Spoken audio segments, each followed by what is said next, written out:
Yeah, in the left corner, we've got AR12.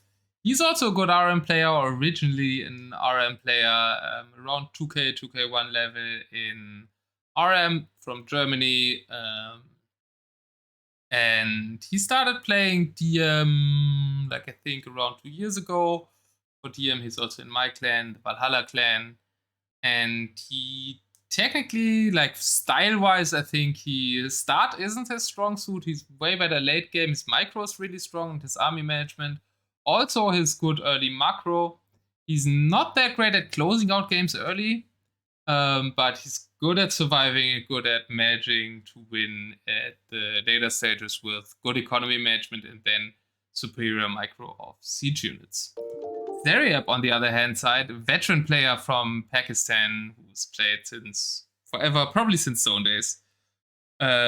He's very death ball oriented and very start focused. I think he's more cutthroat and usually wants to finish the game somewhere between the 10 and 20-minute mark. So I think we're seeing an interesting clash of styles here as well. Well, so far we see that AR12 picked the Lithuanians. I mean, on your end, do you see the game? Because I'm still stuck in the loading screen. I am as well. I will update it now. And yeah, Lithuanians and Burgundians seemingly. Decade. I didn't see saying the. Zaryab's gonna win. Let's see. 1 second. Let me just pop open the link again.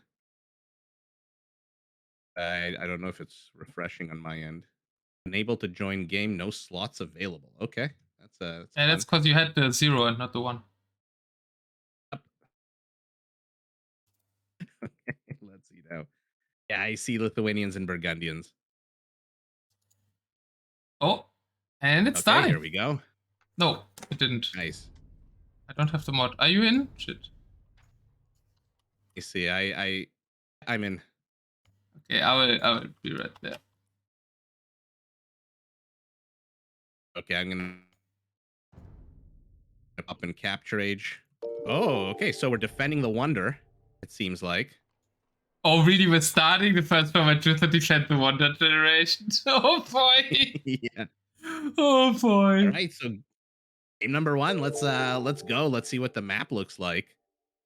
So it looks like a big plateau in the center of the map.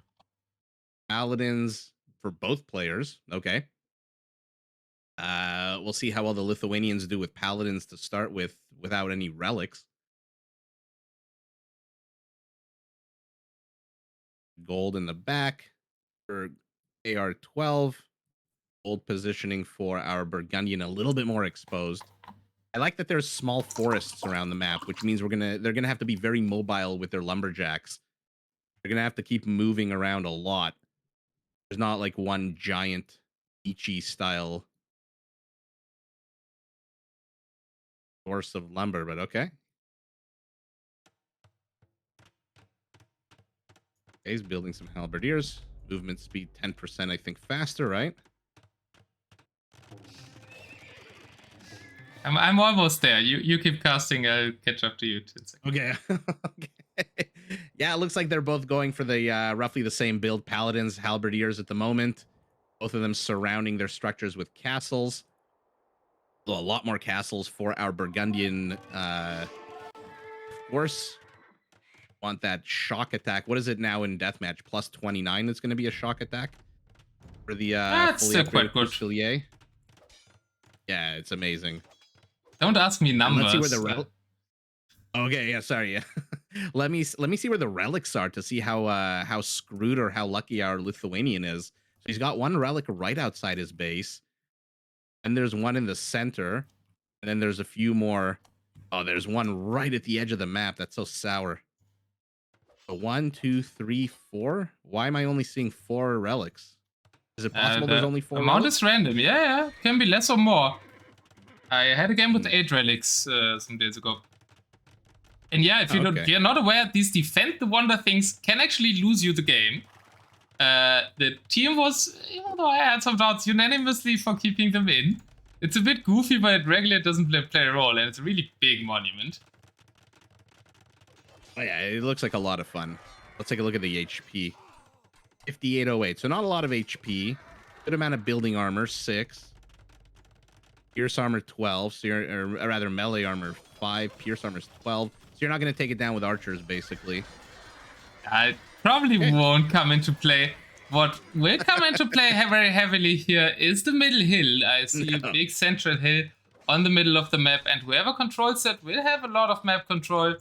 Some goals under it, not the most central ones. So it's not insta GG when someone gets the hill, but I think the hill will matter a lot. Yeah, and it looks like our Lithuanian is taking control of it immediately, but he's down already, 35 population. He is taking a good amount of relics already with those quicker working Lithuanian monasteries, but the Custodiers are here. Oh, such a beautiful unit. Let's see it. The army supply is double for our Burgundian.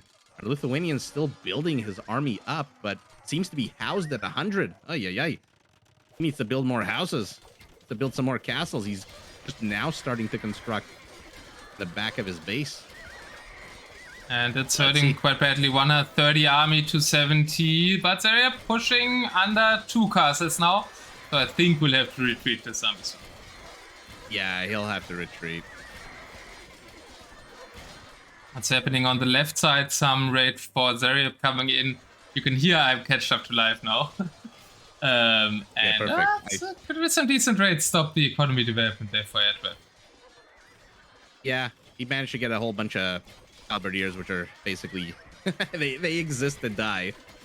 But yeah, the bigger story here is right underneath this big castle in the forward position for AR12. So Zaryab really putting on some good aggression here. The problem is he's going straight into a bunch of castles with Custodiers. And yeah, it's very wasteful fights there. Very wasteful. I mean, you want to hit and run with these units. Their base 11 attack is not going to do very much against a paladin with a base 14. Oh, but take a look at the relic count though. Our Burgundian. Oh, our Burgundian took 2 relics, and on the right side, he's discovered the 3rd. Looks like he already killed a monk that was there. Our Lithuanian is kind of screwed right now. The rear of his base is being certainly not possible to collect when you lose initial map control.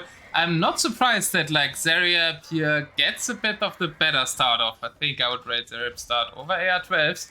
The longer the game goes, I think the more advantages just from how the guys play will go from AR12 towards AR12. And he's moving towards that right side relic now.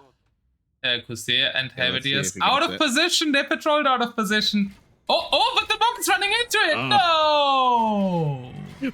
Why the hell did the monk go straight to his death? Yeah, he should have got the left side. Monk. By the way, our Lithuanians under siege in the center as well. I don't think it's a rough start for the Lithuanians because there's a lot of goals, you know, in deathmatch. Not only do you need to start pumping out as massive an army, make sure you're not housed, then you want to start getting your eco up, but the Lithuanians also have to think about relics. It's like another consideration when you're already under, you know, so much pressure, especially from our Burgundian has been the one putting on the pressure from the very beginning of the game. But he does catch a good sized army. He should take this in the right side. Yeah, AR12 runs away. And that means he won't even get the 2nd relic. Means his paladins will be even worse than just fully upgraded paladins. And yeah, indeed, as you're describing, when I was starting to play, when I was starting to play DM and I got Lithuanians, I was always like, shit, and was already panicking because I had 1 extra task to do with the relics. Exactly, right? It throws a wrench into the works. Now, the only thing I will say, I don't see a single monk for blue heading towards the relic. So, oh no, green got it. Nice. Our Lithuanian evens up the relic count, but no, never mind. Won't live. Never mind. Goodbye, monk number 17, who tries to get that relic. But you know what? He brought it closer. And like I said, I don't see it. Zaryab's monk as well now. Oh, no! Oh, let's see it. Oh, no, he's not watching it. He's not watching it. Big fight in the middle. That's why they're not watching it. But it's mainly help versus help. And you know why he's not watching it? Because there's a whole bunch of pikemen in the middle of the map fighting each other. I think I just said that. Slowest battle of Age of Empires. Oh no, Blue's gonna get the relic, and he's brought a whole bunch of guards with him, and a lot of Custodiers and Paladins. Yeah, he's getting the relic. But AR12 is winning the fight in the middle. The Kelar tradition by the Lithuanians, something I really like here.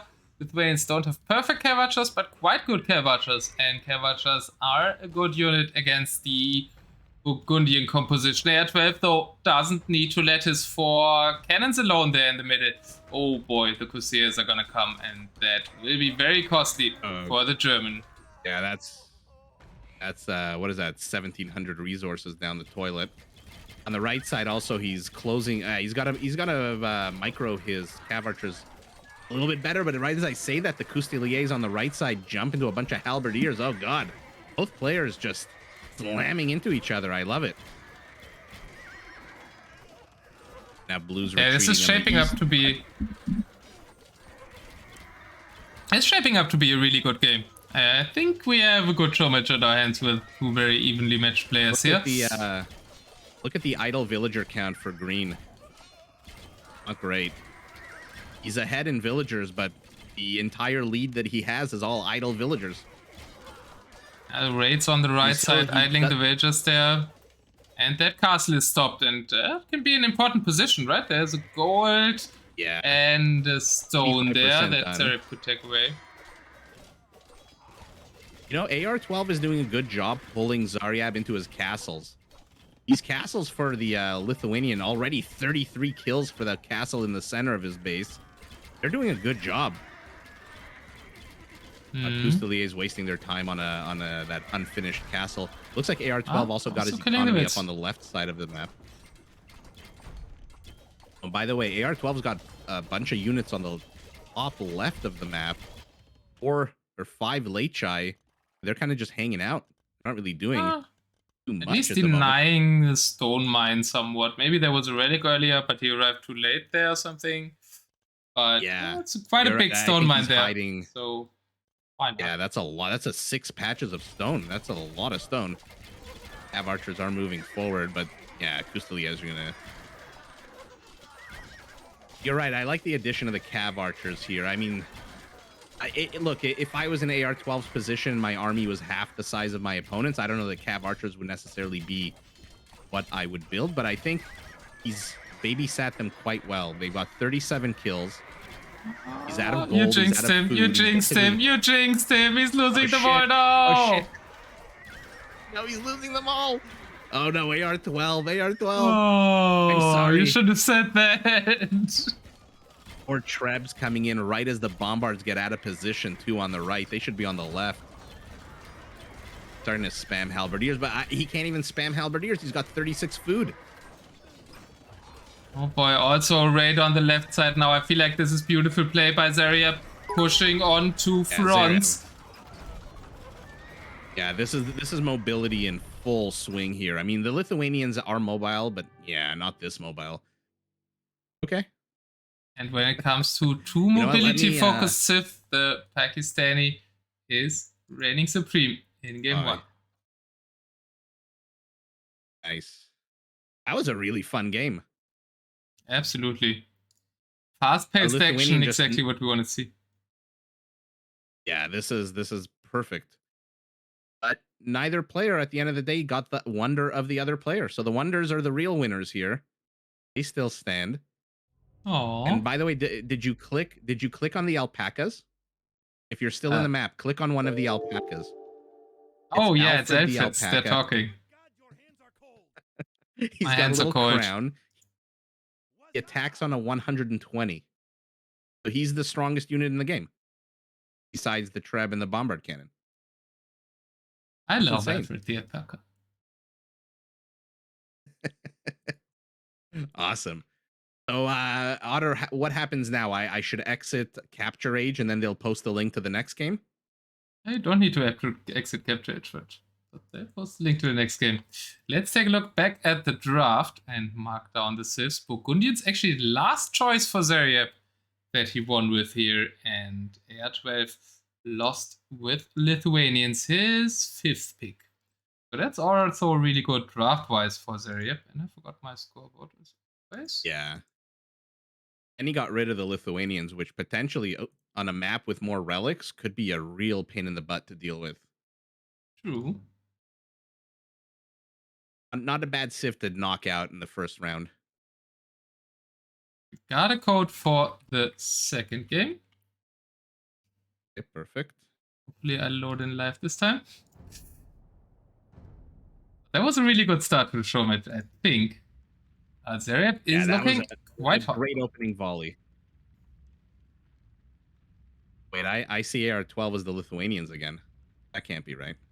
Yeah, that means he hasn't selected his new civilization yet. Okay. Only wait a bit for the game to start. I also don't see Zaryab in the lobby yet. What do you think they are gonna pick now? You know what? I think I don't know why. Something tells me AR12 is gonna either pick humans or Berbers. I think he's gonna see the mobility that Zaryab put forward, and he's gonna want a little piece of that action. He got a little taste of it. I'm gonna say humans or Berbers. I might be completely wrong. I probably will be. And Zaryab, I don't know. Yeah, I'm could looking be a at his good civ. guess that Zaryab goes Hans now and then you want Berbers to counter it, maybe? But Yeah. I feel like AR12 now wants to play a different game than one with Paladins and will go for unhelp. Is also something that he enjoys more. Well, he did go Cav Archer heavy. So maybe humans or Tatars, maybe? We'll see how well he enjoyed those Cav Archers. I think you have to go Cav Archers in that matchup. I don't think playing Cav Archers is like AR12's strongest suit, but it was the right call in the match. I was completely wrong. I was completely wrong. They're going Teutons and Vietnamese. Okay, yeah, that's more of what I would have guessed. And that's a good matchup for AR12 to even it out. I like that matchup for the Teuton. I like it for the Teuton as well. Persian douche will work in DM. Probably not Oxygen. Sorry, say that again? Oh, someone in my chat asked if Persian douche would work for DM. I was a bit doubtful about it. Teuton douche also would work. If you can make Persian douche work in DM, you are a DM god. Let's put it like that. Yep. Is your did the game start on your end, by the way? Not yet, no. Did it start on your end? No, not on my end either.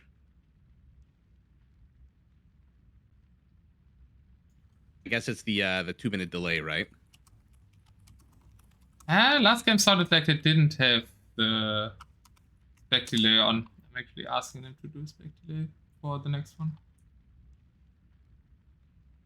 Because I loaded right in, I think, when they started. And that's why I wasn't ready. Yeah. Right. That's why. Okay, makes sense.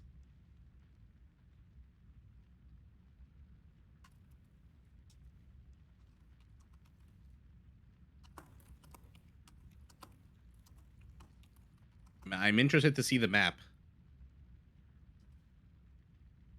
I mean, I think I said that in the beginning, but especially now with these two civs.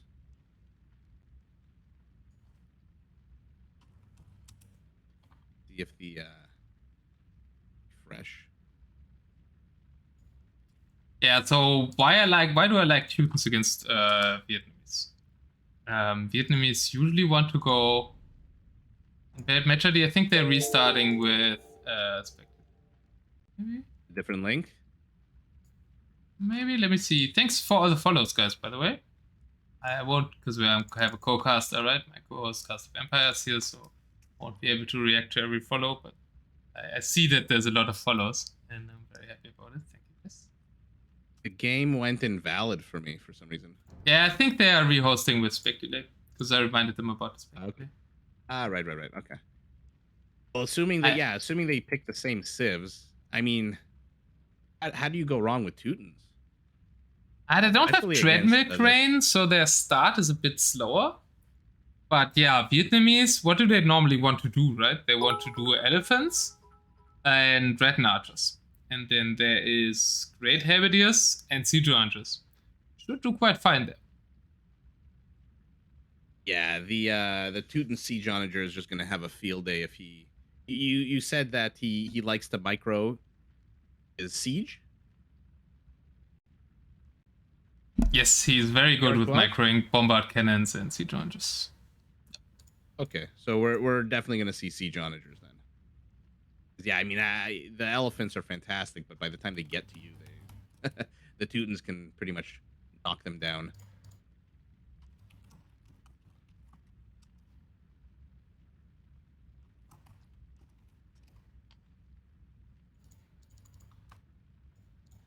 Yeah, I mean, I'm seeing the chat. They're in the game. Interesting. Okay, let me try to copy the link again. Maybe they didn't post the second goal? Let me look on AR2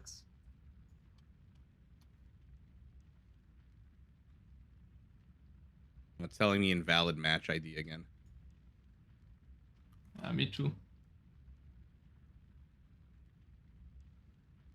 Yeah, they were in game, but AR's using his re.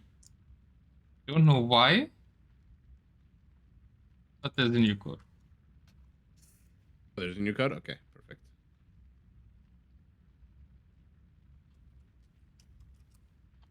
Probably because you got a water map with Teutons and you wanted a land map. Or the map was Okay, bugged. perfect. Yeah, now it's counting down. Now it's connected. DM's way too fast for a TC drop. Okay, you guys are still talking about a TC drop. Thanks, Decade, for all the bits so far. I mean, it's only like 10 cents, but still, thank you. Who's talking about the town center drop? I mean, That was more of by a the time your troll. by the time your villagers get to the opponent's base, there's gonna be paladins. There's gonna be a million units that are just gonna snipe them. Unless you delete your town center and you build it further back. But even then, I don't think you should ever viability. delete your town center in DM, but it happens sometimes that people mistakenly delete their town centers. I have a video on my YouTube where someone deleted his, I think it was back T or ACCM. Look for the back T ACCM set. There, someone deletes his town center at the start in DM. Oh god. And still almost wins the game, I think. Oh my goodness. Yeah, I'm assuming that wasn't deathmatch. It was deathmatch. Oh god, it was deathmatch. Oh, it was last deathmatch World Cup. Back T versus ACCM. Where it happened. I don't remember if it was ACCM or Back T deleting his starting TC. One of them did. By the way, do you see Zaryab in the game lobby? If I refresh now, I probably do. Yep, I do. Do? Okay, so I'm gonna have to refresh too. Oh, and he's Italians now? He switched it up. I guess they didn't start the first lobby, so he can actually switch it up. Yeah, it looks like Italians for the students. Which is like equally bad for the Italians though. Yeah. I mean, I'm surprised he's going Italians. Yeah, I would have not even picked them. I don't know what was left over besides that. But he even picked it as his next to last pick.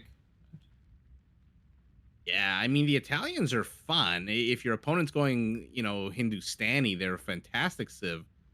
You can snipe gunpowder units, you can snipe their cavalry, but against the Teutons, I don't think we're going to see hand cannoneers, at least in the initial stages.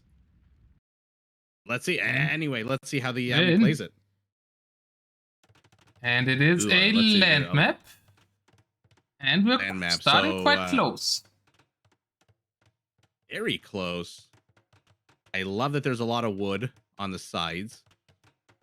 Only 3-4 relics again only.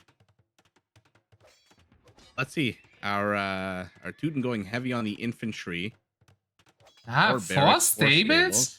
I feel like that's even too many stables for the matchup. Maybe a bit, but I guess, yeah, there's going to be Condottiero start by the Italians. Then Paladins are good for the start. But he loses a villager to the starting scout of Zaryab. Will fight it off there. Any action on the other side? Teuton scout not getting anything done. That was a good pick off there for Zaryab, that one villager. I mean, I see some pikemen for some reason on the map. Maybe he misclicked. He's still training 2 of them, but the Condottiero are coming forward. I think he wanted to make some for the first scout. Yeah, Condottiero actually somewhat of a simply better version of the champion with an anti-gunpowder bonus and faster movement speed. But I 40 feel like with paladins for not our that many Teuton. pikemen, he could struggle against the paladin rush here. Even with more pikemen, it's just what is it? Their attack bonus is not that high against only 22 compared to the 32, and these are paladins with bloodlines, so I don't know. One We'll getting see. For now, caught. Zaryab is expanding everywhere on the map. Going to the west, he's going to the east. And gets one villager. Ooh, and the Cavalier of Zaryab found more value at AR12 space. AR12 3 villagers down. 2-1. Yeah, Zaryab. Those champions had to step. Champions. Okay, so he wants to counter the Condottiera with champions. Yeah, Teuton champions with the extra armor. Quite good.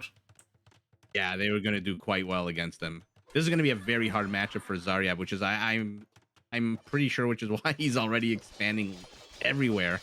Yeah, he's using the one advantage that he gets with Italians, which is treadmill crane over no treadmill crane. So he has the faster eco build-up, the faster expansion here.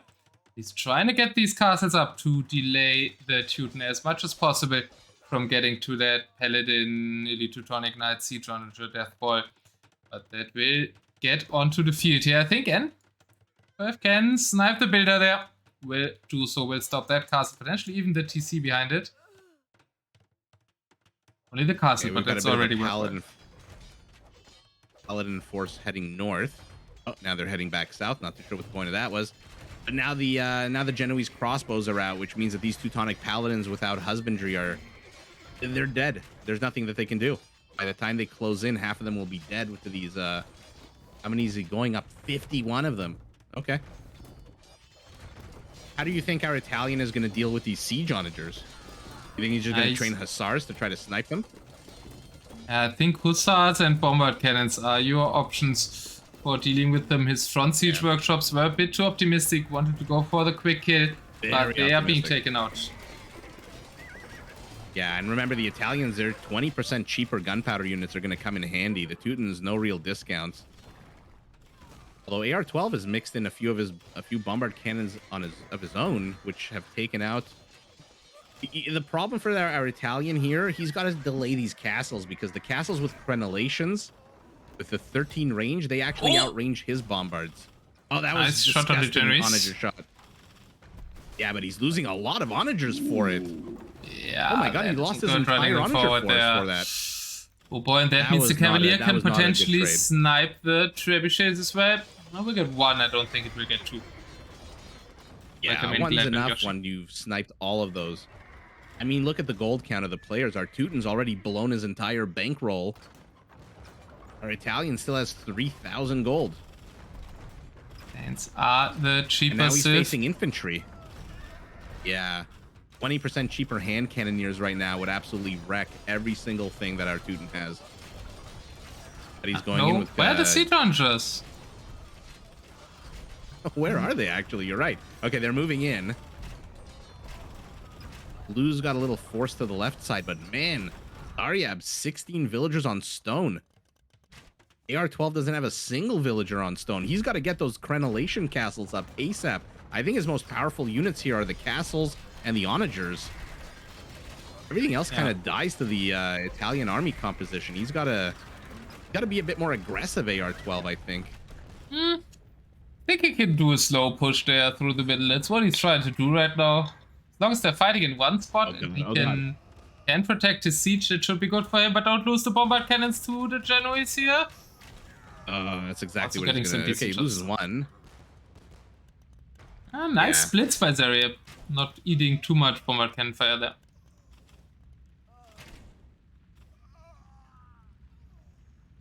Engage. Let's take a look at the another forward castle. I like it.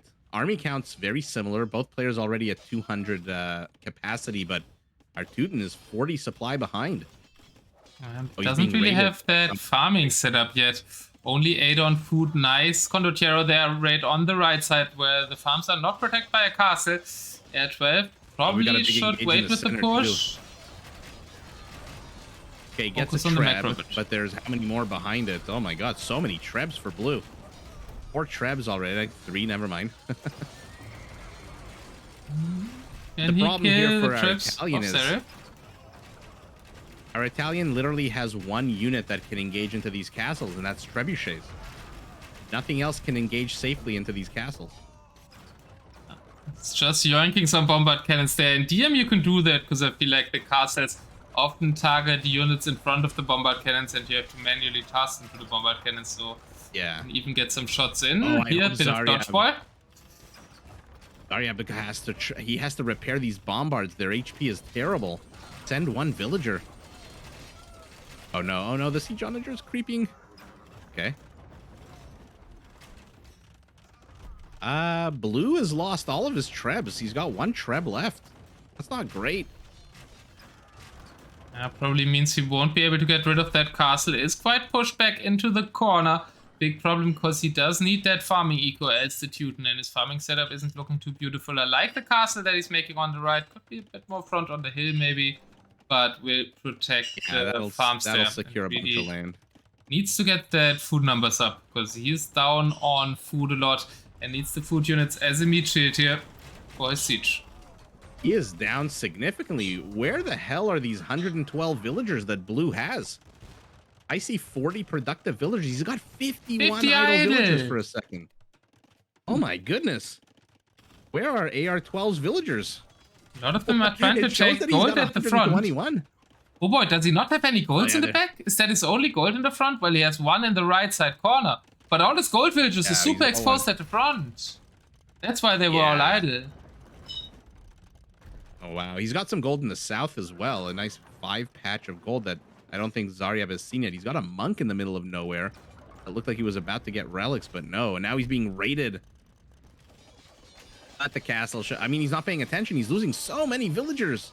Oh, we're seeing Teutonic Knights taking on Condottieri with a castle support. These two Teutonic Knights should have a field day with this. Oh yeah. Oh yeah. Is there any infantry unit more awesome to watch than the Teutonic Knight? Some contenders, but I wouldn't say there's one more awesome to watch now. There's a stalemate here in the center. Neither player really able to push into the other. Any siege onager that comes forward gets sniped. And here come the hussars. Here come the hussars. Let's see them try to snipe. The siege is completely undefended. Yeah, that's because the farm setup is lacking for AR12, right? Can't get infantry or paladins to protect his siege.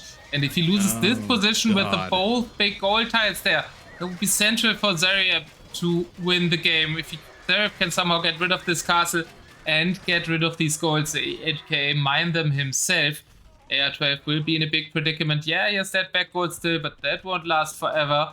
And Zaryab also pushing there on the right. Is Zaryab really making Italians work against Teutons here? Yeah, a complete curveball. And now Zaryab is starting to add the trebs in as well. I was wondering why the treb in the center wasn't doing anything while his hussars pushed out. But he's stopped producing army. Not that he needs to. He's got 66 army supply to 29. AR12 is broke. Yeah. Gotta get the... I mean, he's got idle villagers in the back. He's still 34 idle villagers. And those farms he's making... Idle villagers. On the left now, that's so exposed. Okay, he's trying to take out the trebs of the Italian, but looks like the trebs are on the high ground, so now he's repairing them too. Oh god, he's adding skirmishers. No. Oh my god, a third of his army is just skirmishers. That's not good. That's not a sign of a healthy, vibrant economy, you know? Now his castle in the center is gonna fall too. And it's quite easy to make hussars there. I mean, Zaryab also doesn't really have a farming setup, right? If he wants to keep making hussars, he will eventually need more than 10 on food. And those he still has bang. He's got 6,000. Yeah, that was Ooh, yeah, calls it after losing that castle and access to the front goals. Feel like you could maybe play on here a bit with the left side gold and the right side gold. I mean, they're playing the map on on visible, right? So he knows AR12 knows that there's this gold patch in the south of the map. Unexplored, with the 6 piles of stone. Explored, sorry, yeah. Only take a look at the back of his base. Now he's adding villagers to gold 20. But too little, too late. Oh my god, did our Italian just completely destroy the Teuton? He That was did. impressive. I'm not Very gonna lie. I impressive. thought he chose it. I thought he chose Italian just to throw the game and say, look, I took game number 1. I can lose one, take the Italian, but no. How many kills on the Genoese crossbows? 40 kills. So he's kept them alive a long time. Still has 3 pikemen for some reason defending his base. Yeah. Our Italian didn't really need as big an economy as the Teuton with all those discounts. Especially, I guess he didn't really get gunpowder units.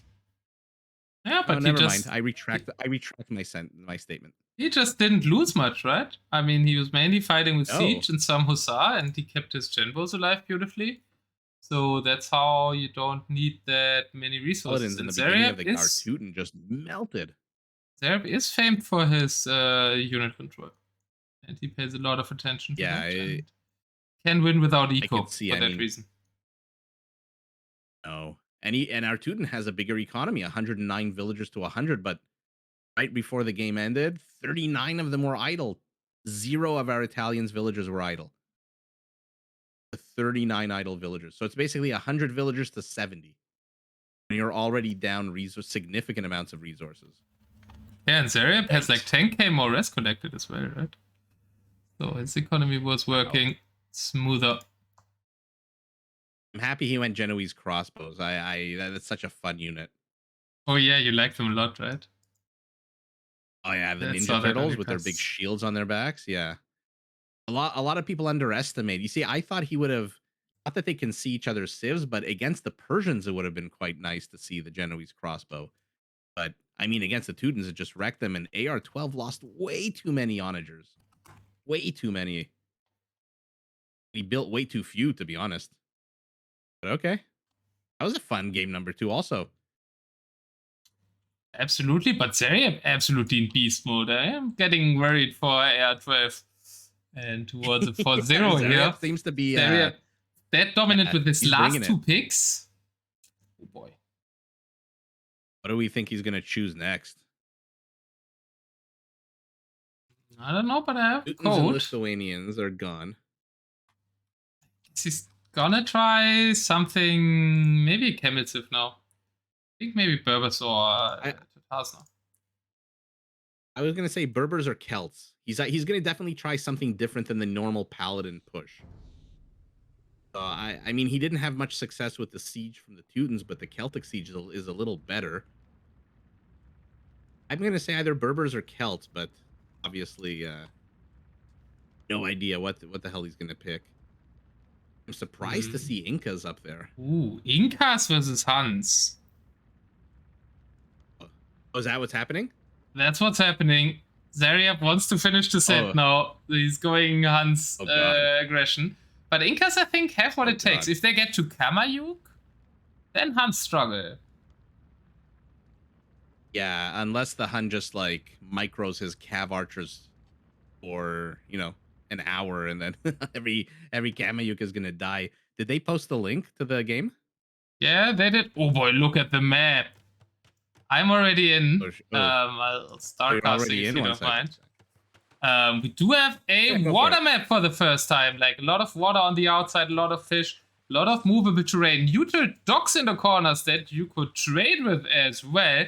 So a bit more of an innovative map this time. We had 2 quite standard land maps, so I think this is nice to mix it up a bit.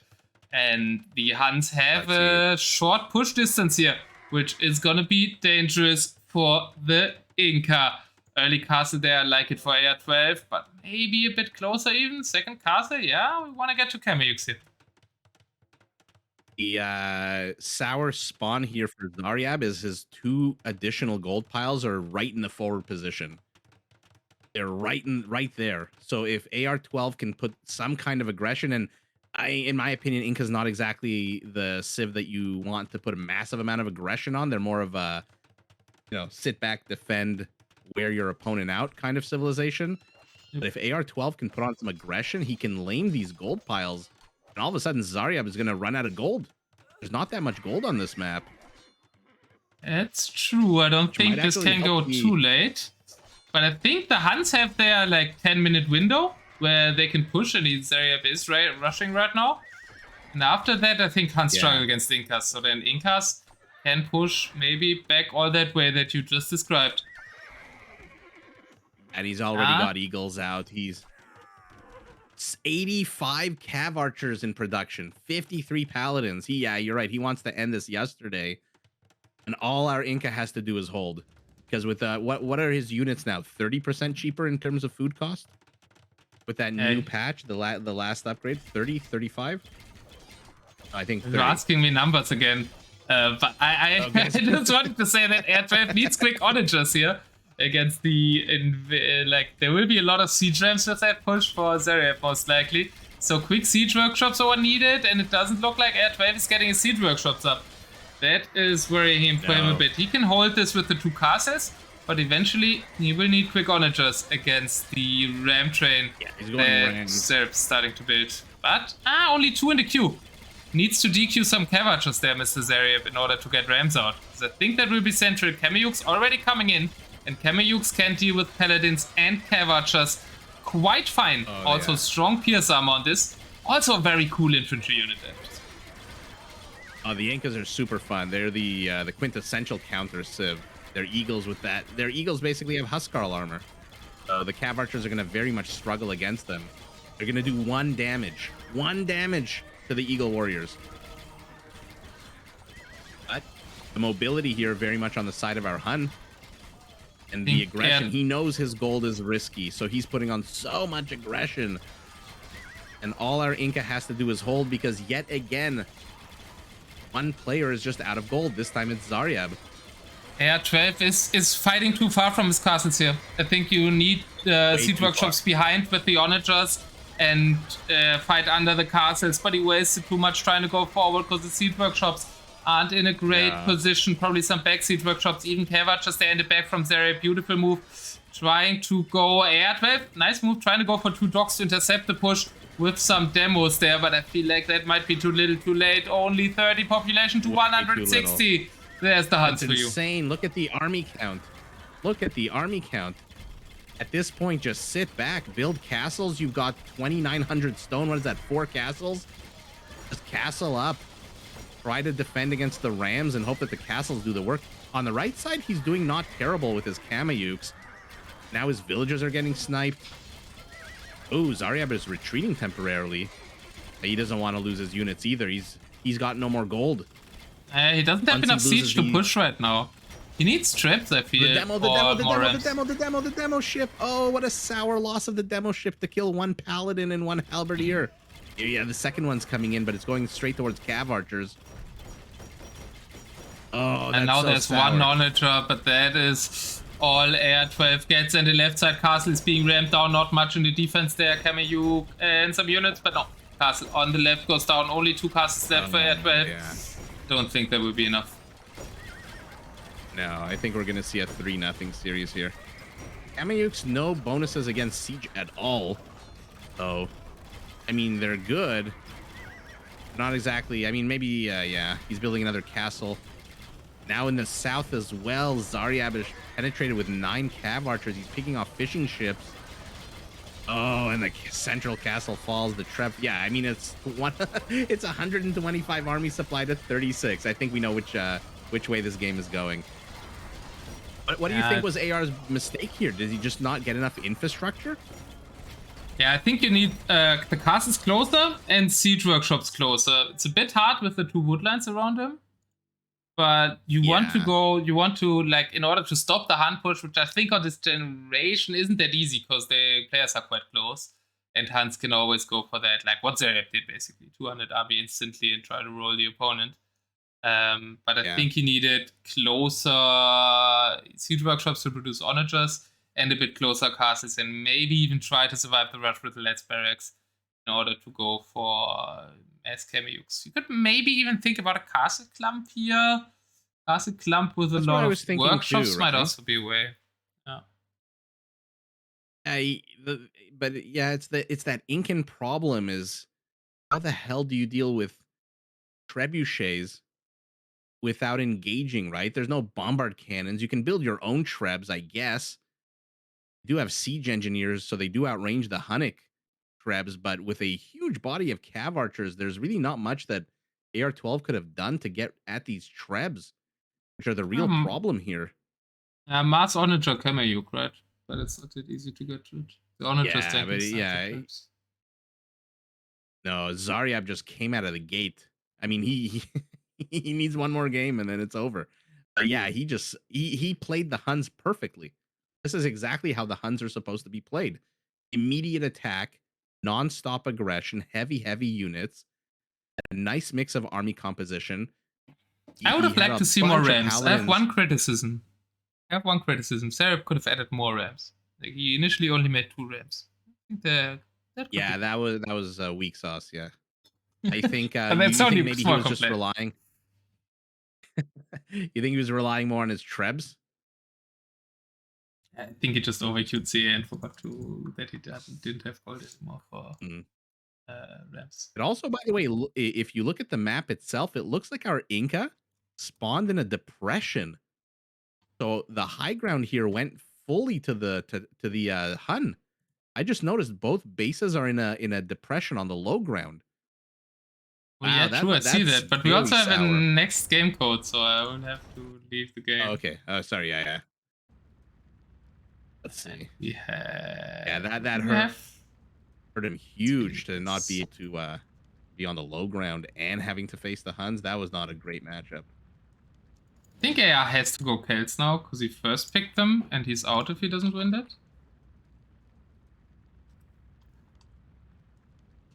Yeah, I agree. Or he goes Berbers into Franks. That should also be great for AR12. I think that's reading the draft correctly, that Franks might come now, because Zaryab, if we look at the Civ draft, he used his best Civ now, and now he's going back from the last spots again. Oh, yeah. And Berbers should be fantastic against Huns. Yeah. He's got to pick off I'm assuming Zaryab's gonna throw in a bunch of throwing axemen as well to try to get rid of the camels.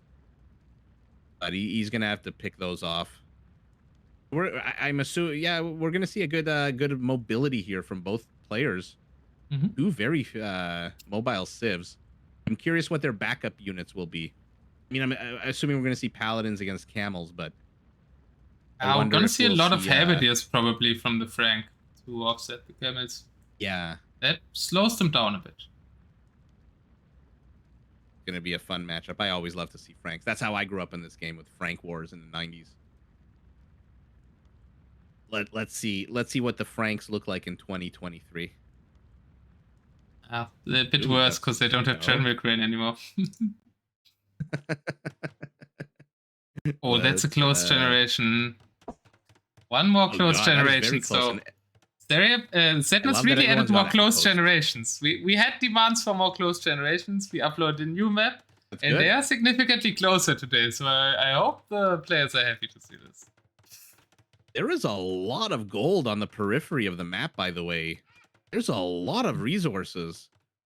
But both of them only have one gold patch. Yeah, this is going to be a very interesting... Assuming it doesn't end in the first 5 to 10 minutes with one player steamrolling the other. Oh, and by the way, there's a hero unit.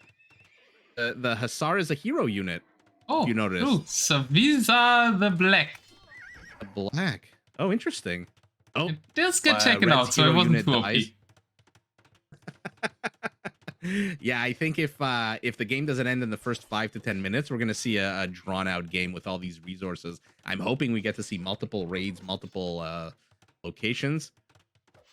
Berber camels. Would have loved to see Saracen camels, but you know, Berber's a good close second with their discounted build. Why should we spam F to support AR12, Kelar? What? Is that supporting AR12 or disrespecting him, the copy pasta? I'm gonna support AR12 just because I want to see this go to the full 7 games. Absolutely, me too.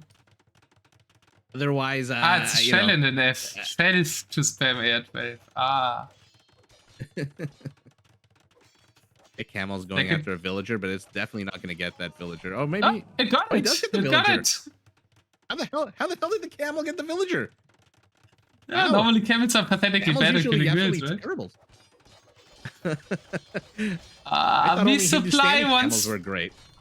Army supply once again heavily in favor of Zaryab, 50 to 20, but a castle is up. The other castle will is walled in, so I don't think AR dies right here. But there's some heavy deals with that initial army to annoy the He German needs to here. be targeting down those halberdiers with the castles. Got one villager building a castle and 3 villagers building a house. That makes no sense to me. Okay, but he has pushed the Frank back. Didn't place enough houses there, maybe. I mean, paladins. will have the castle. Zaryab is going for that Getting the massive push castle. again. It worked so far. Let's see. They're kind of Posturing here. Yeah, a bit of peacocking out of both players. One putting his camels on parade, the other a whole bunch of Frankish paladins. The paladins are kind of hurt. There's a few units in there that are kind of low on HP. Okay, and camel archers as well. And now throwing axemen are being added into the mix. I'm surprised it took him so long. It's such a cheap unit, such a cost-effective unit. And AR12. I like Zaryab's expansion. Like I like the castle. I like the castle on the right for Zaryab controlling that gold in the stone there. Same great castles on the left as well controlling the resource there. AR12 rather trying to make equal in his back there. And a monk. There's a battle to the north of the map. Whole bunch of camels died to a bunch of raid there. Oh boy, AR12 not noticing that paladin. That could kill a lot. Yeah, he's getting a lot of villager kills. 4 so far. That's a bit more than you want. Okay, some camels are being sent and back. The monk. Oh, he gets the monk as well. Oh, but there's an attack in the front. It was all a big distraction. Halberdiers are getting gunned down by these camel archers. Bad placement for the halberdiers. They all die, and now the camels are free to just basically have their way with these paladins. Yeah, but it's so many paladins that it's still wreaking havoc. Ah, that's where the camel archers are. Is full of camel archers. It's firing a whole bunch of extra arrows. But the question is, how do you deal with the follow-up? Now they have to get out. How many units? Where are AR's camels? They just got booted out of that castle that died. They went to the one right behind. No, those are just... Yeah, those are camels in the castle. Why is he hiding camels in the castle? It might be a bit of a misclick there. Okay, the paladins are kind of wasting their HP. I mean, again, take a look at the villagers. 20 idle out of 27. He's expanding to the back. The monk is bringing a relic. Not too sure that's really that relic. You know, you're about to die. I feel like AR's giving up too much ground here. You can't let those 4 traps roll in on all the castles. I think he had the superior army. He needs to fight. And not retreat everything into that castle. It's all in the castle. Why is that? Why is it all in the castle? Get those camels the hell out of the castle. Oh my god, he's bringing camels from the back. Where were they this whole time? He's got cleaning up that one paladin. Oh, and he's also got camels spread around on the back and everything. Yeah, exactly. I just saw that. But now there's more army of him in the middle. Maybe he can push it back now and survive here. No, there's too many halberdiers now. Okay, you know what? Camel archers though. All the way to the west, he's got a bunch of camels doing nothing. Another castle falls. No, 2 rear castles. AR12 is completely falling apart here. He's got only 2/3 the army count.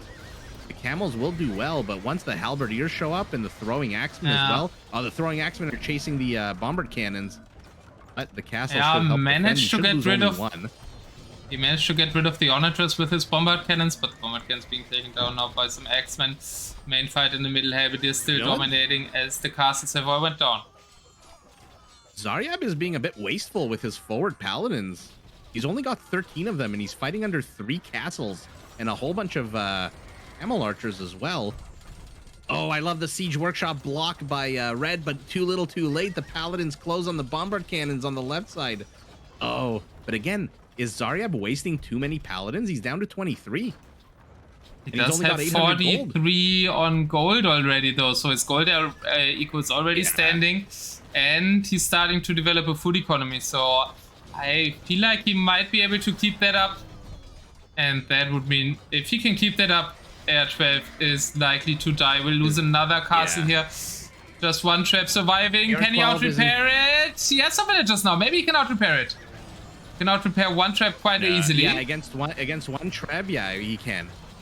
The second trap comes in, though. I mean, look at AR12's arm build order. He's got 1 unit building. Only 1 unit training. That's ridiculous. Yeah. Nothing for me right now. I only see the villagers. But the camel archers cleaned everything up. Army supply is similar now. And I think he can clear the trap now. The end of the world. Now holding that one castle. Well. Yeah, come on. That was one shot away from dying, and if he dies, if that castle dies, AR12 is dead. But we've got a follow-up here of 24, 23, 25 paladins. That might just be the nail in the coffin. I don't know that Red. Pause. Your game pause? Yeah. Zaryab pause. Yeah, I don't know that these camel archers can really take on these paladins. Zaryab needs to add more trebs. If he had a second treb, that castle would have definitely gone down. I think he had 3, right? The AR12 bomber cannon sniped 2 of them, and then he narrowly out-repaired the last. Wow, just take a look at the mini-map. Look at Zaryab. I'm impressed with his ability to just expand out onto the map. Yeah, I described that earlier. I really like those castles. Yeah, they're fantastic. They just create little safety zones, and now he's taking gold in the east. He's taking gold in the west. He's taking gold in the south. 60 villagers on gold to the 13 of your opponent. I mean, that's just, how can the Berber do now? Yeah, Zaryab's playing super strong today. Yeah, still pause your mind. On your swear? Yeah, that's I don't suspect this push from the Franks will do much. These 21 paladins, because Red will just retreat to his castle, and the castle's at full health almost. I'm worried for the follow-up push. He comes in with 30 or 40 more with all those gold villagers. The problem is he's only got 27 on food. Food might be an actual issue here, hilariously. Farming eco is not fantastic. I don't think that's too surprising for Franks. Franks always have these weird bit lag around the time where we are now, right? Around 15 minutes. Franks usually run out of food and then need to wait and get their army a bit until they have their food eco set up. But for it being 15 minutes, I mean, the farms look kind of beautiful. There is farm development by Zaryab, so I don't think he's doing too bad. 27 to 0. It's pretty damn good. Yeah, AR12 adding relics, has just placed some 4-0 relics. Wow. Oh, AR12 has a win condition there. Yeah, that's no. There's a relic to the south as well. 5th one. Yeah, is it is it a win condition on deathmatch? No, it's not standard settings, but like when the game goes long for relics to 0, you usually win, right? Oh my god, it's gonna add just so much gold. And yeah, I mean, Kelar, I absolutely agree with what you're saying. Like, I think Zaryab is showing up really strong today. I think this is the strongest I've seen Zaryab play in a while. He plays the tournament like this. Yeah. He might even be a contender for the top spots there. I think this is really strong play. I agree. I mean, 101 villagers at the 15-minute mark is just fantastic. And his the more important thing is not just the quantity of villagers, because last game AR12 had, or 2 games ago, AR12 had more villagers. Zaryab's idle time or idle villagers is always low. It's always 4, 7, less than 10. It's incredibly impressive. Yeah, his micro skills are highly impressive. Here we go.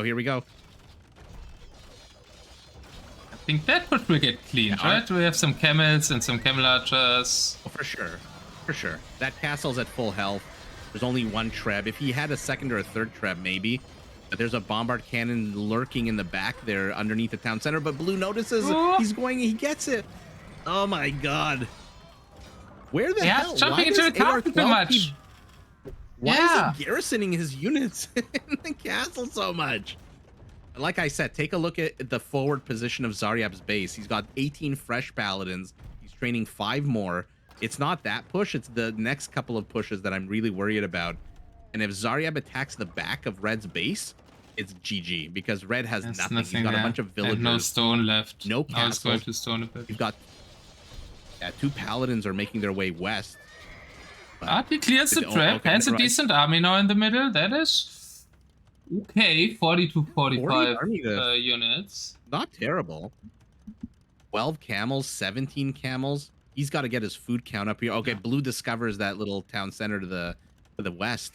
Now the paladins are going to have a field day until the camels come, but I mean, it's a bit of overkill to send all of your camels. 17 camels to deal with 2 paladins. Oh, take a look at the north of the map. More raiding. This is exactly what Zaryab needs to do right now, as he trains 4 trebs. Yeah, this next push is going to way overwhelm. And now the camels aren't there to protect the camel archers. No, they will jump in the castle again. 17 camels? Oh my God, you're right. No. Oh no, they're just patrolling. Oh my God, they're just patrolling. And the raids come in that they're back again. Zaryab's playing this so well.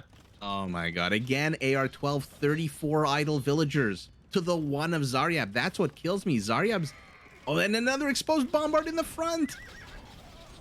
Oh my God, the pathing that AR12 is taking on some of these movements is very, very confusing. And now 3 trebs are here in the front. A 4th one making his way slowly, but he's up against 37 paladins. Oh my goodness. I mean, the camels are trying to do what they can to get one of the trebs, but 1 treb in exchange for 17 camels? That's a lot of camels to die. And the castle's down. Yeah. And those 17 camels aren't even in the fight. They're like patrolling the left side. They're not even in the fight. Where the hell are the camel archers going? Shoot at the treb. Shoot at the treb.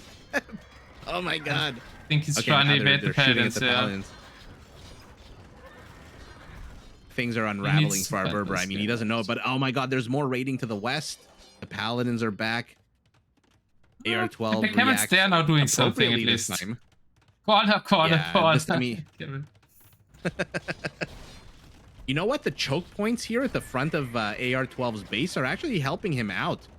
The camel 1 versus 1 on the paladin with the Berber, the camel archer support. They're doing quite well, but now he gets lured into a bunch of halberdiers. Oh my God, what a waste. What an absolute waste of camels. AR12 still has gold 1000, but struggling heavily for food now as he uses farmers to repair there as well. He's out of stone. He's being raided to the north. 4 paladins. Army count now all of a sudden are frank. 51 paladins. You know the funny thing is? He's got a bunch of damaged camel archers in front of his castle that he's not garrisoning. He garrisoned all the healthy ones. They heal themselves, right? They have Kaspar, so they also heal without being in a castle. It's not Kaspar, it's the other tech, but the other Maghrebi camels. See, this is what I like about AR12's base. He's created little alleys where the paladins can't really engage. Then he keeps getting lured out. He keeps escaping. Stay in your little, your little. I can always go back like he's doing right now, right? Now he has like the. Yeah. It looks so interesting, right? Just lined up there to shoot from behind. Blue needs to get the hell out of here. This is a death ball. Oh my God! So many wasted halberdiers. So many wasted. Heads away better KD. KD is 450 to 350 in favor of the Berber player. Yeah, not surprising with the camel archers. I mean, they're up to 84 kills. He's babysat them very well. I think AR12's strong suit seems to be cavalry archer style units. I think his strong suit is micro once his eco is developed. And we couldn't see that much in this set yet, but now I think we're entering a stage that AR12 is very comfortable in. His eco is developed and he can micro units. Yeah. And now the paladins to the north, the paladins to the west, they're running into castles. Yet again, he's got 22 idle villagers to the 0 of Zaryab. This idle villager count is killing me. I mean, that's all the raids, right? He always has to garrison the villagers. That they're idle in these situations means he's doing a good job of reacting and saving them as well. Which I think he did good on these 2 TCs in this raid. I mean, look at the villager kill count. 88 dead villagers to 2. This shows you how aggressive Zaryab is being. It's also what you have to do with Franks here, right? Fighting army v army. If there's a fully developed camel archer army, you just lose with Franks. So You're not gonna win, kind of need to be more active. But now, speaking of it, there's the big fight. Yeah. Well, the big fight, but the camel archers are completely out of position. Where the hell are they going? Why do they constantly retreat? Okay, okay. Seems to be working out. But the camels want to fight Halberdiers really badly, yeah. Yeah, the army for red is reverse. The right side should be on the left, and the left side should be on the right. Okay, the paladins are moving forward. Blue has to get rid of structures right now. Forget the castles. Gun down everything you can. Create open areas for your paladins to engage into. Otherwise, they're not going to win. This is just horrible for blue. Who's winning this fight? There's also some camel archers going down. I don't know. You really want to reduce the number of camel archers if you're Zaryab. And AR12 lost a lot of camel archers there too. I don't know if this was too bad for Zaryab. He will lose the fight, but he killed a lot of camel archers. And he has most of the map, which should mean he overall has better gold income. Yeah, I still think he needs to just start gunning down structures. He needs more trebs and onagers. He needs something to start. Bombard cannons, maybe? I feel like I want to see some Frank bombard cannons on the field. He's trying onagers, but onagers aren't that great against the camel archers because they regenerate as well. So if you don't hit the ones you hit only a bit, they will regenerate over time. I think that's why bombard cannons are usually better against camel archers than onagers. And the X-Men feel a bit useless here. Yeah, they do feel great against anything. Someone in my chat is asking if this is going to be the regular scheduled time for the tournaments. Do we know when the games are played yet? Are they going to play it in the afternoon, evening? It depends on the time zones of the players. I mean, it depends when they schedule them. So you don't know that yet. But I mean, I'm also going to cast some Rex. I assume you're going to cast some from Rex at convenient times for viewers. It looks like one Treb on the left side of the map is slowly gunning down. Ooh, some stables and barracks being added as well. And you see, this is the problem when your opponent kind of just keeps running back in between these alleys, between the stables and the houses. You have to destroy those structures. AR12 right now has, or Zaryab has a Treb in the center. He's got to be more active with it. I like that idea of that castle to push the base from that angle, and it's on a hill. But the castle might stay an idea. Oh, well, the castle's not going up because 500 camel archers are going to shred the villagers to pieces. Oh, God. That was a good get there by AR12. Yep. Now position him maybe behind the castle, but it's under the hill. More villagers are coming. Maybe he gets it up after all. 83%, and the camel archers are retreating from the halberdiers. I think he gets it up now. Yeah, he's gonna get that castle up. And look at his stone count. I'm surprised we're not seeing. I'm surprised we're not seeing 7 more castles being built for our Frank. Oh, the castle to the left has fallen. That one trap? Oh, that shouldn't happen. Right. I feel like AR12 should have done something about one trap. Yeah, there was a trap completely open, exposed. That is that. Where's AR12 taking gold? Still has some at the north, and I think that's it. Yeah. Besides the left now, where he lost it. Both players don't have any gold tiles left, it looks like. This castle that was just finished is defending how much gold? 386, 820 gold only. Oh, finally manages to catch a Treb. The longer the game goes on, the better it is for our Berber because he's keeping his camel archers alive. And the Frank, without gold, they can't really produce much. Throwing axemen are not going to do much. Even with 5 range against 7, you're not going to do much against these camel archers. Yeah, and Frank's only getting light cavalry without proper bloodlines, while the Berbers also get fully upgraded Hussar. AR12 now wisely shifting onto the left there. I think that big gold pile on the left will matter a lot. matter a lot. The castle to the north is also being sieged by one Treb, with another Treb just hanging out in the back. Oh yeah, 12 this Zaryab time needs to start reacting. putting on. Sorry? Sending the AR12 is reacting to the one trap push this time and will easily kill it with some hussars. Well done. Hussars. Oh. Zaryab is retreating, gives up the position, but he's doing a good job wasting AR12 stone. AR12 doesn't have that much stone to the north, or rather any stone, but he's got one patch left. How much is in here? 1,200. Not even enough for... He doesn't even have enough stone for 2 castles. He'll have to buy stone, but oh god, the camel archers are just destroying the Frankish army, and all of a sudden our Frank has 7,000 food. Okay. Well, you won't lose it on food. He hasn't been raided all game, right? AR12 hasn't been raiding at all, so it's food eco was not raiding at all, and now he's raiding his lumberjacks.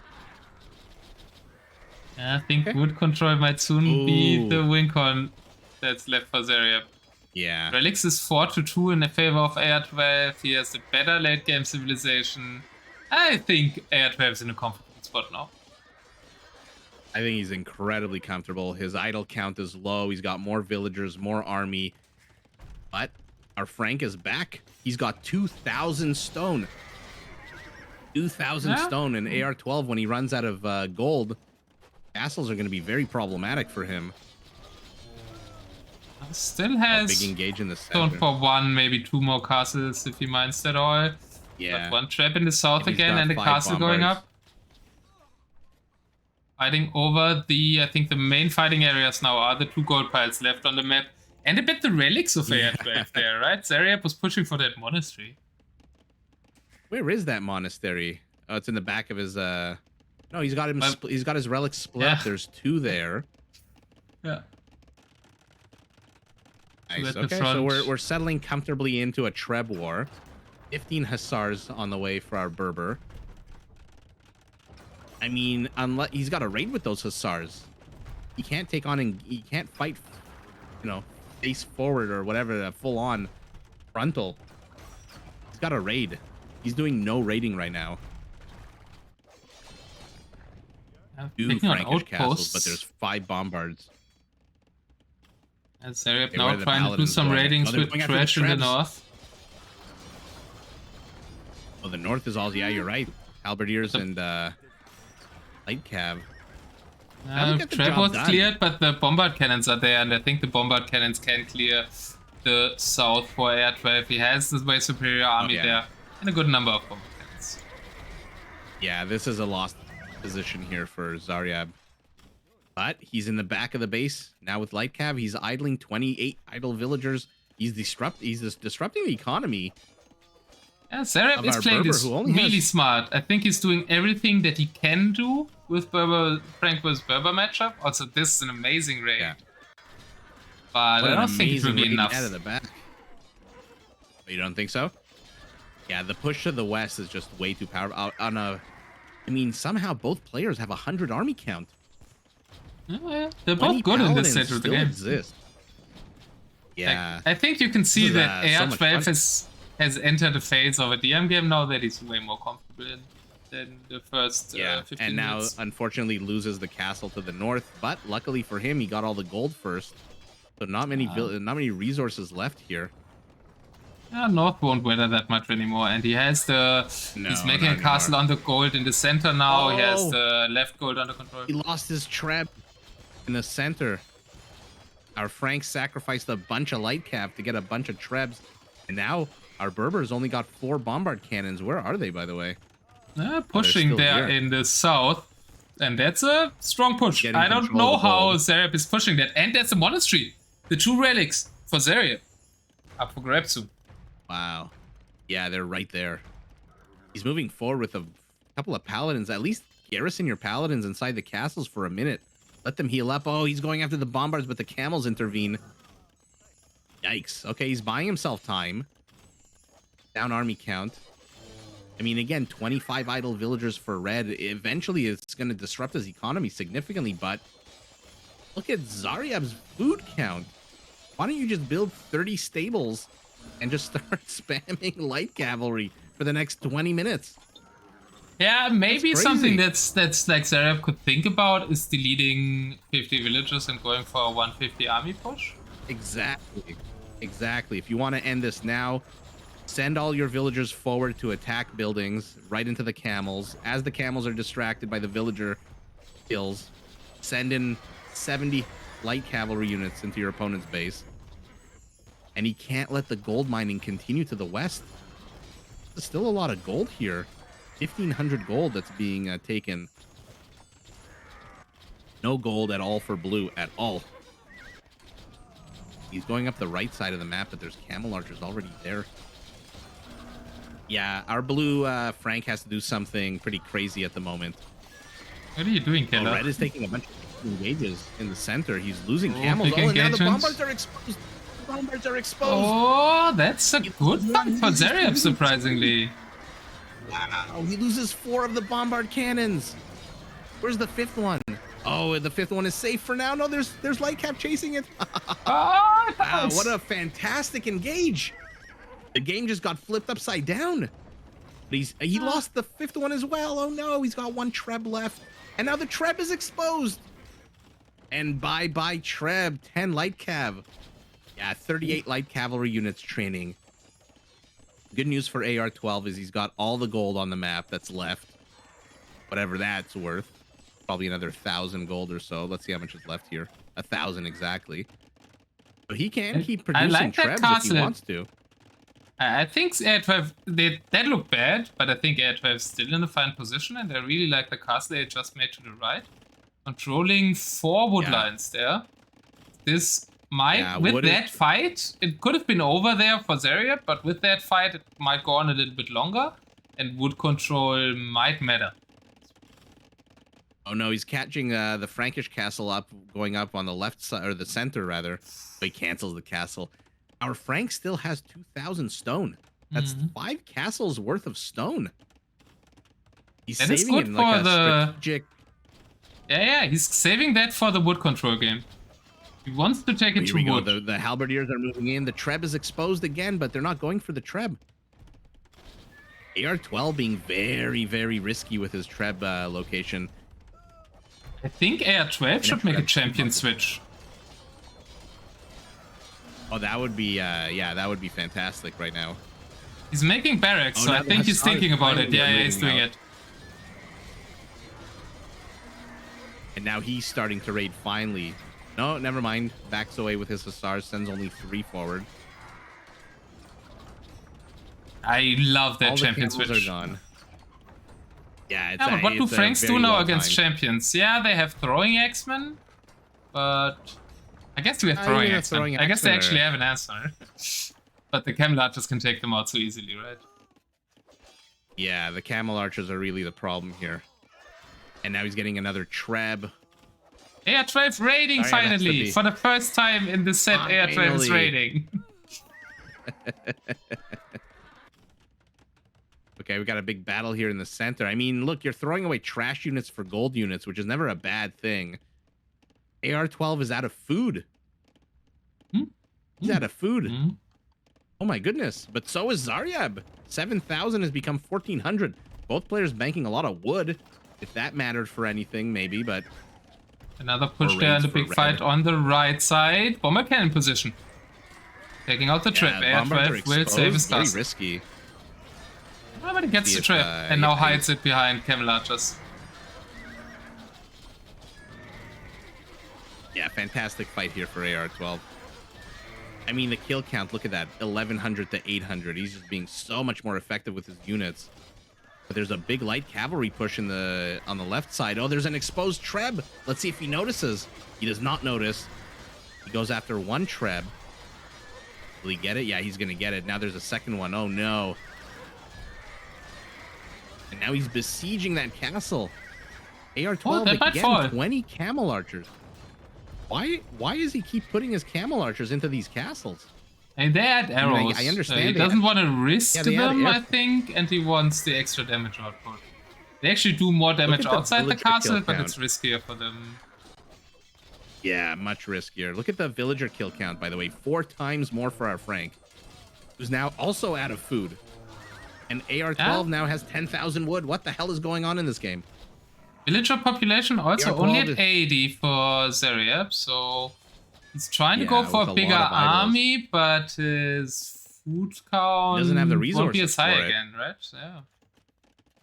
No, if he still had 5,000 food, maybe. But oh no, now his trebs are exposed. Both players missing opportunities to get each other's trebs here. I don't preparing mind another push towards the monastery there. Oh, he relocated the relics. Zaryab put the relics in a back monastery. Wow, to think of that. I'm really impressed by Zaryab. I didn't even notice that. No. By the way, where the hell are the champions for Berber? What happened to them? I didn't notice. He only got 2 barracks up. He's making them very slowly. 2 barracks are denied, so he's only making them out of 2.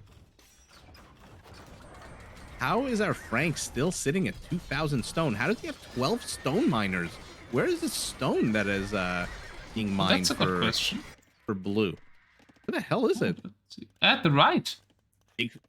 Full stone mine there. 1,300 still left. Oh man, yeah. Okay. Loses 1 castle to the left, but will probably even kill AR's castle on the right. And that's a lot of exposed farms there, plus the relics. Yeah. Oh boy, Zaryab's still in this. He does not. He is not giving up. This is a fantastic play out of both players. We're an hour into the game. Bombard cannons! On the left. They're exposed, they're exposed, they're exposed! Saves 2. Will he get the second? I don't think so. I don't think so. Oh, just barely.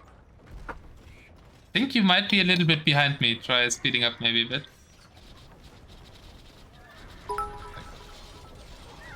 Yeah, amazing game indeed. Thanks for the bits, Decade. Yeah, I'm a little bit behind. No worries. Monastery where the relics were will die now. AR12 pushing here still. Castle on the right is being repaired, but AR12 has no stone. AR12 has no stone. Needs to get army over to the right side and somehow clear those traps. While he's pushing on the left. Yeah, sending some Hussar over from that army now. Making that more exposed, but he does have some champions there as a mid shield. And I think he's too late. Oh, he's buying stone. Can he save the castle? Yes, now that he got... No, maybe not. Maybe not. Maybe not. Oh, the last shot. Oh, boy. 100 HP. 133 HP at the castle. Wow, what a fantastic use of those Hussars. Wow. Oh, but Zaryab also saves his castle on the right side in equally close fashion with 600 HP. Wow. By the way, the Camel Archers, 198 kills on 37 units is just fantastic. Wow. These Camel Archers have been here since the beginning of the game. Yeah, those were the... You mean the same ones who were hiding at the start behind the stables? Exactly. Now we know why they were hiding in the castles, preparing to take down light cavalry units. Neither player really seems comfortable to push into the other player. Which, I don't blame them, but 132 villagers for our Berber. Well, let's see. That might be a bit of overkill in a trash war. But that raid's still losing some. Yeah, AR12 has too much villagers, I think. He sold 1,000 wood.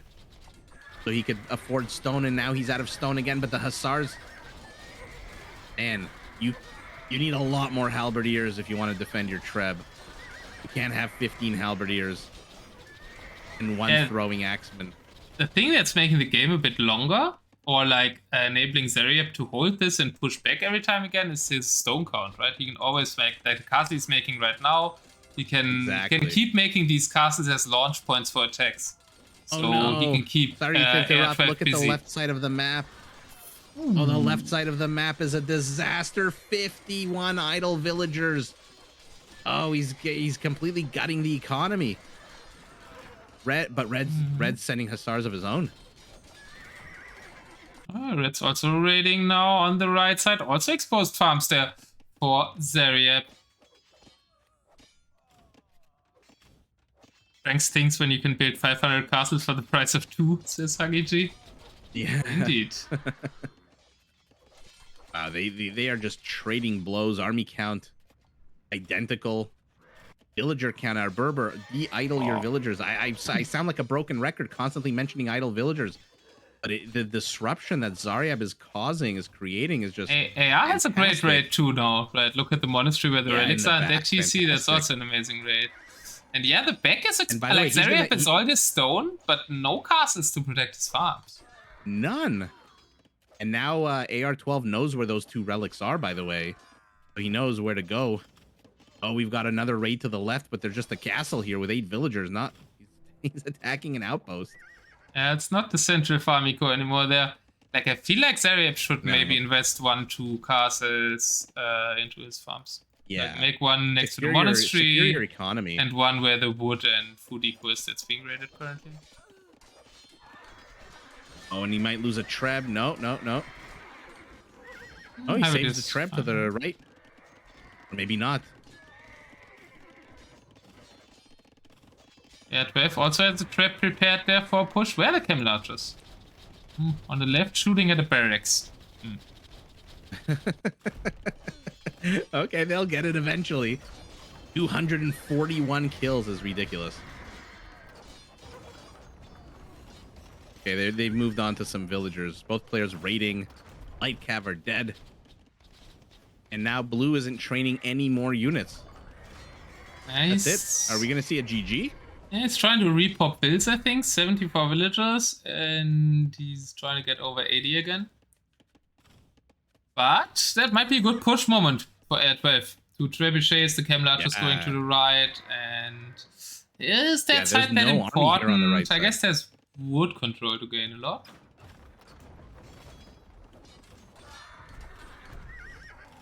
Huggie says, feel like AR12 could raid with the camel archers since there's no castles. Oh yeah, there's no castles. Yeah, but I like that he's keeping them alive and raiding. Like, they're win condition for AR12, so I wouldn't risk it in a raid. SARs are tanking, I love it. Yeah, blue's I mean, army counts are again very, very similar. But why? I hope blue doesn't out of this game with 2,000 stone. Oh no, the castle's down. Castle's down now. Some more raids, but that's a quite massive light cav heavy army, yeah? Yeah, in those numbers, the light cav will definitely take it. Yeah, AR12 retreating the traps. I like it. Villagers taking out a trap on the left. Oh my god, that's hilarious. That's hilarious. He tried to do what he did earlier in the game, sending a treb on its own. With the same position as well, right? Has learned. Oh, now the halberdiers are getting picked off by the camel archers. I think it just does not want to GG. Yeah, it's... I mean, more than half of the Frankish army is halberdiers, which is, you know, not great. There's not that many camels at all left. The helps are fully upgraded, at least, as opposed to the light cav. Yeah. The light cav stats are not terrible. I think they attack on the same as the Hussar, right? They both attack on an 11. The only real difference is the HP. One has more HP than the other. Otherwise, the statistics are the exact same. These light cav are not that bad. But... I mean, Hussar have 120 HP or so, no? 7 plus 4. 6 pierce armor to... Oh, you're right. 6, yeah. I wonder what the attack speed is. Let's see. They attack on a 1.9, the light cav.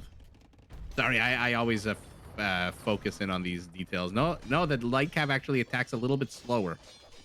It has less HP and a slower attack. But everything else is the same. That's the difference then. Yeah, I thought the damage output should be higher. It was a big fight here again. So some throwing X-Men in the mix.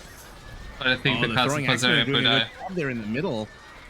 Oh no, now the camel archers are exposed and he's not reacting. The halberdiers are closing in on them. Oh, he's losing camel archers. Uh-oh. Uh-oh. And now the trebs are just kind of standing here. Okay, the camel archers do manage to clean it up. 35 of them are left. Yeah, you didn't know that traps have more armor when they're unpacked, right? Exactly. Yeah. Why AR12 waited sometimes with my packing them. games? Oh, here we go. Oh, good. Your game also end? So oh, AR12 takes us. the speed up thing. Yeah. If you're on like fast speed, Yes. then it speeds up when it finishes with spec delay. That's Right at why the I end, always yeah. click them on play again. But yeah, it was kind of over. But Wow. AR12 gets the point here, but had to work really hard Yeah. for winning Berbers against Franks. Fantastic game. You really had to work for that. I mean, look at the kill count, 1,600 to 1,200. Wow, what a fun game. Let's see 3 more games exactly like this. Yeah, I have to do a little short break here. I'll let you analyze the game a bit. And Sure. I'll be back in 20 seconds. Yeah, that was our Frank just didn't have the longevity on the. Someone says BRB. He didn't have the longevity on the Paladins. But that was an incredibly fun game. Thanks, though. Yeah, if the majority of your army is halberdiers and you're fighting against the Berbers, you're not in a good spot.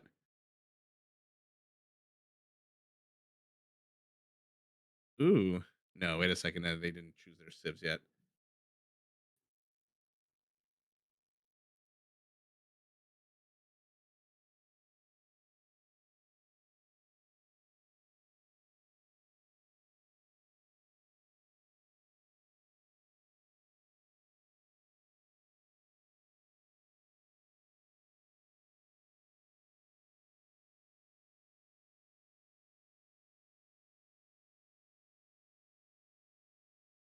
Exit here and re-click the link. Definitely not playing Berbers again.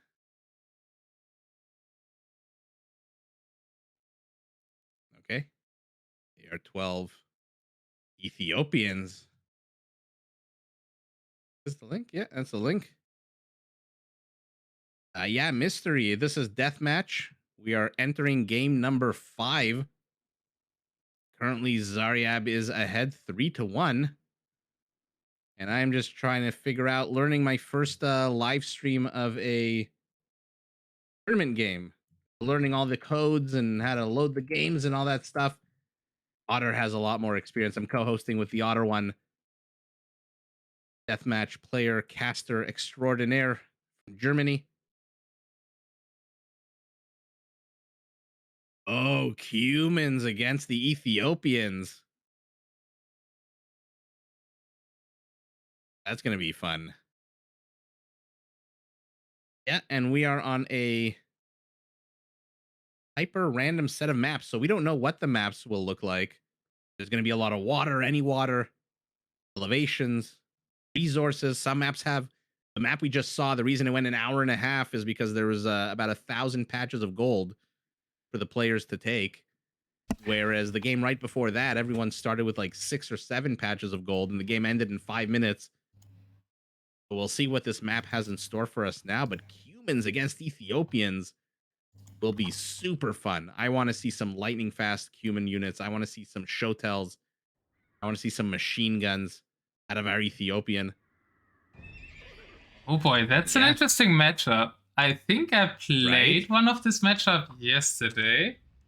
And I think if humans can't finish the game fast, that's quite good for the Ethiopian after that. Well, yeah, I mean, torsion engines for their siege units is just ridiculous.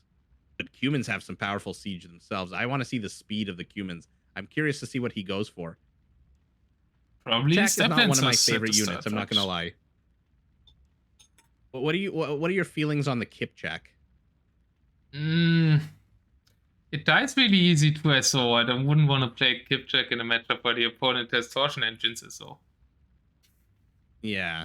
I hope he plays them so we can see amazing shots. But oh yeah, 1,000 arrows flying across the map. Let's see it. Okay, an interesting map. I'm gonna fast forward so I make sure I'm all caught up with you.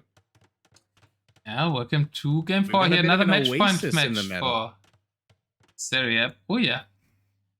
True, but it's What an walled off, what an so you interesting can't really little dock map. it. Is that a hill? Yeah, Yeah, it's that's completely higher wooded off. elevation, right? Where the stone is in the middle? It does look like higher elevation, yeah.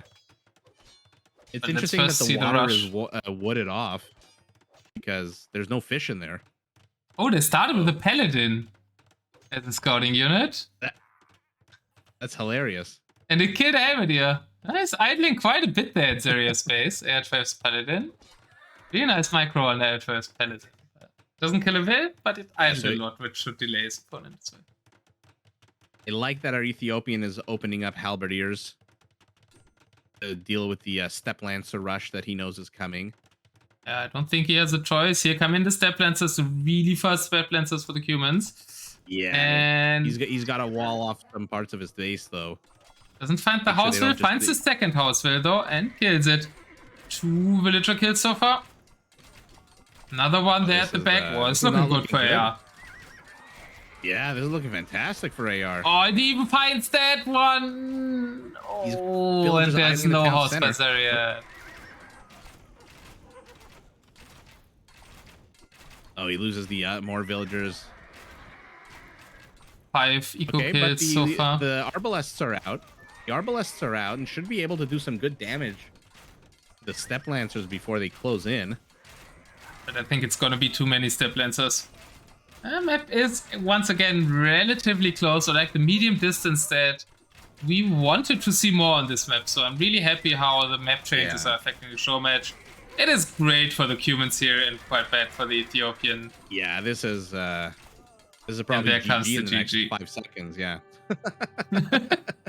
Wow. Even faster than the 5. Wow, that was incredible. Okay. That was a human game. 3-2. We've got ourselves a real series now. Yeah. Didn't that Gobot suddenly looked a lot different than it looked what happened 10 minutes ago? There? I mean, why did Zaryab not wall in more, like create more wall offs on his base? Yeah, I think you need to clump here with Ethiopians. Ethiopians are slow. There's no treadmill crane. You need to clump. Yeah. No, you need to make sure your villagers are contained in the center, at least initially. You can get your structures up. He barely even got any structures up. Look at AR12's base. Fully up and running. Yeah, also quite beautiful layout that was not unexpected, but unexpected nevertheless. That was we already have a code for the next one. I like how quick they are with the codes. Humans and Berbers won over Ethiopia. Yeah, I'm also not a big fan of Ethiopians. Don't think they're in a deathmatch scenario against the faster cavalry civ. Yeah, somebody in my chat is saying that human bonus where they can produce step lancers in the blink of an eye is just way too overwhelming for a civ like the Ethiopians that are just so slow. I mean, if he had a castle up and he could produce Shotel warriors in 4 seconds, maybe that would have changed things, but man. They are moving really quickly. We already know the next matchup, and it is Vietnamese against Tatars. And I think, do you know which unit I actually expect here? Out of which civ? Which unit overall? I don't want to make it too easy. We have 1 minute. Which unit? Ooh, I'm really cool say a Keshik. Oh. A Tatar unique unit, but you're on the wrong one. A flaming camel. Yep. I think in this matchup, it is meta for the Tatars to play flaming camels. They have to. For us. For the viewers. No, they actually have to kill the elephants. Their halberdiers aren't good enough in DM to kill elephants. So eventually you need flaming camels to take out the Vietnamese elephants. And Vietnamese elephants are kind of the best target for flaming camels because their attack isn't too high. And they're the only way to take massive chunks of HP off. Oh yeah, with that 420 HP, they need that. What is it? 130 bonus against 120? I don't exactly remember. Don't ask me numbers. You know apparently all the numbers. I have no clue about the numbers. I know they work against Vietnamese elephants pretty well. Yeah. Oh, I man, don't know let's the see it. numbers, but they work. The interesting thing is that both of these players are going to have to get their castles up pretty fast. Yep. If they want to go with the because you're going to need rattan archers against the Tatars. Absolutely, you do. Oh boy, is that close. Oh, wow, what a I don't know. And we start with the Fatoria. I wonder if someone deletes it to get pop space. What is they're the not. purpose of the pyramid up north? Is I that think something it's just related decoration. to the game? No, I think it's just decoration. Okay. Yeah, the Yeah, Fatoria fast is castles nice. there Eats for up- Zaryab. Where are the castles for AR? Okay, he's going traditional army first. Yeah, he's going I think I would camels. delete the Fatoria to have more pop space and a faster start.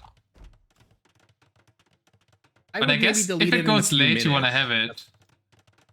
No, you either Yeah. delete it straight away for the instant pop space because you start with the houses for it, and then you have pop that's what you're space. saying. Yeah, that's not a bad idea. Or you keep it bad alive idea. to have it in late game. That's the two options you have. With them being this close, I would The prioritize elephants. early game here. Elephants are out. The Camels are elephants. trying to raid. Oh, he's finding those 3 villagers! 2 of them are Will he get trapped. the castle? Will he? Oh, they're all dead. And the castle is stalled. I think one got Get back. there by AR12. Oh, one is just facing a house. Oh, he's going to build a castle? No, he's going to build the other castle. Yeah, one castle is up. Yeah, but 7 Like what, 7 to 0 KD. That's an insanely good start by AR. And he isn't Yeah, humans I like this what time. AR is doing here. He's pulling the elephants in all kinds of directions, using their slow speed to try to pull little clumps of them. And look at how many castles are going down for our Tatar. Flaming camels are definitely going to be showing up. Siege. What does he have else? Stables. He's going hussars. Oh, look at that. He's going hussars. He does not want to waste his gold. He wants to save that gold right now. And he wants to get the rattan archers that come out. Okay, Watchers probably. And then hopefully for flaming camels. I actually think it's the right play. I'm not sure if he will do it. Oh, not sure. Oh, the Cavator raid though. That's also really nice. Kill 2 more villagers with the Cavator raid. I think could have gotten more on that northern castle. Now they're gonna get eaten. rattans are there already, though. There we are! There we are! There we are! There we are! Let's see it. Let's see Flaming it. camel! Where are you going? Where are you going? Where are you going? It's a confused flaming camel. Yeah. Oh, he I wanna got see one in the the HP ass. of And this. then the second one is coming out. His waypoints are set terribly. Yeah, it's Oh my waypoints are god, an he issue. didn't even... Oh, but they're Oh doing my the job. God. But they're doing the job. There were 3 elephants down there. Fantastic job. You know what the problem is for Zaryab? He's out of gold. He blew all of his gold on these elephants, and now all of a sudden, there's flaming camels. And what the hell does he do? He's got to pick them off with the rattan archers. Yeah, the rattans, right? If he has enough rattans, then flaming camels can't dive anymore. Completely, yeah. Okay. But once the elephants go too much forward, the flaming camels can camel them again. Or explode them again. We have developed So the economy there to the north. Headbutting. I like that Zaryab, is building castles. What an interesting map. They both have a lot of little patches of resources, but it kind of looks like AR12 has 2 gold piles in the back that Zaryab doesn't have. That doesn't seem very fair. There. He has Vietnamese. at the top one, I guess. Yeah, and with stone on the right. Yeah. Yeah. It does have gold next to the pyramid, but that's very far north, whereas AR12 has his nice and safe in the back. That's true. Anyway, let's see what actually happens. We've got rattan archers trying to take out hussars with their pierce armor. These are Tatar hussars with 7 pierce armor. They're engaging. Oh, they're doing so much work tanking for the cav archers. Oh, what a beautiful game so far. So much fun seeing all the booms. And you've got 5 more flaming camels coming for the Elephanto split formation. Wise choice by Zaryab. Let's see it. 1 down. 2 down, 3 down. Okay, split 2 formation. of them do close. What's happening there? I think. Good splits there by Zaryab. Fantastic micro out of him so far. Losing only 2, but now the rattan archers are gone. And once the rattan archers are gone, all of a sudden the flaming camels will have their way with it. But there's only one flaming camel left. Oh, and the traps might go down here to the elephants. Flaming camels also costing gold. Can't really keep them up forever. Castle goes down for How did he AR12. save those trebs? It's that weaker attack of the Vietnamese that saved the trebs here. One of them looks like it's about to die. Will he close it? Yeah, he gets it. Oh, now he's streaming in flaming camels, but they're going straight for the rattan archers. What the hell? AR12's out of food. You can't make any more hussars as a meat shield against the rattans. Wow. Because he might have and that, but Zaynab's has less Zaryab's out of gold. Gold is easier to develop an eco with than food, though. Yeah, he just plopped down a amp, I guess. Yeah, you're right. Skirms again. At least second time he's using skirms in DM.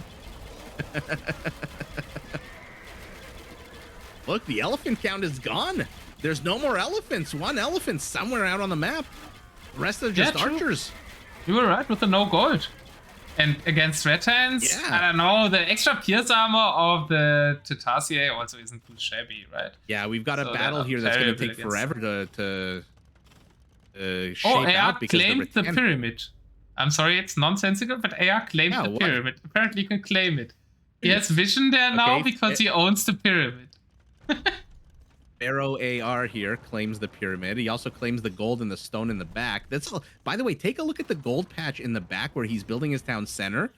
9 gold patches. Oh, but each one only has 219 gold. Yeah, only 200. Oh. Zaryab is losing a lot in the center, though. Yeah, those are a lot of golds in the center, right? AR's other golds are all forward, and they're fighting over them now. While Zaryab's starting golds are better.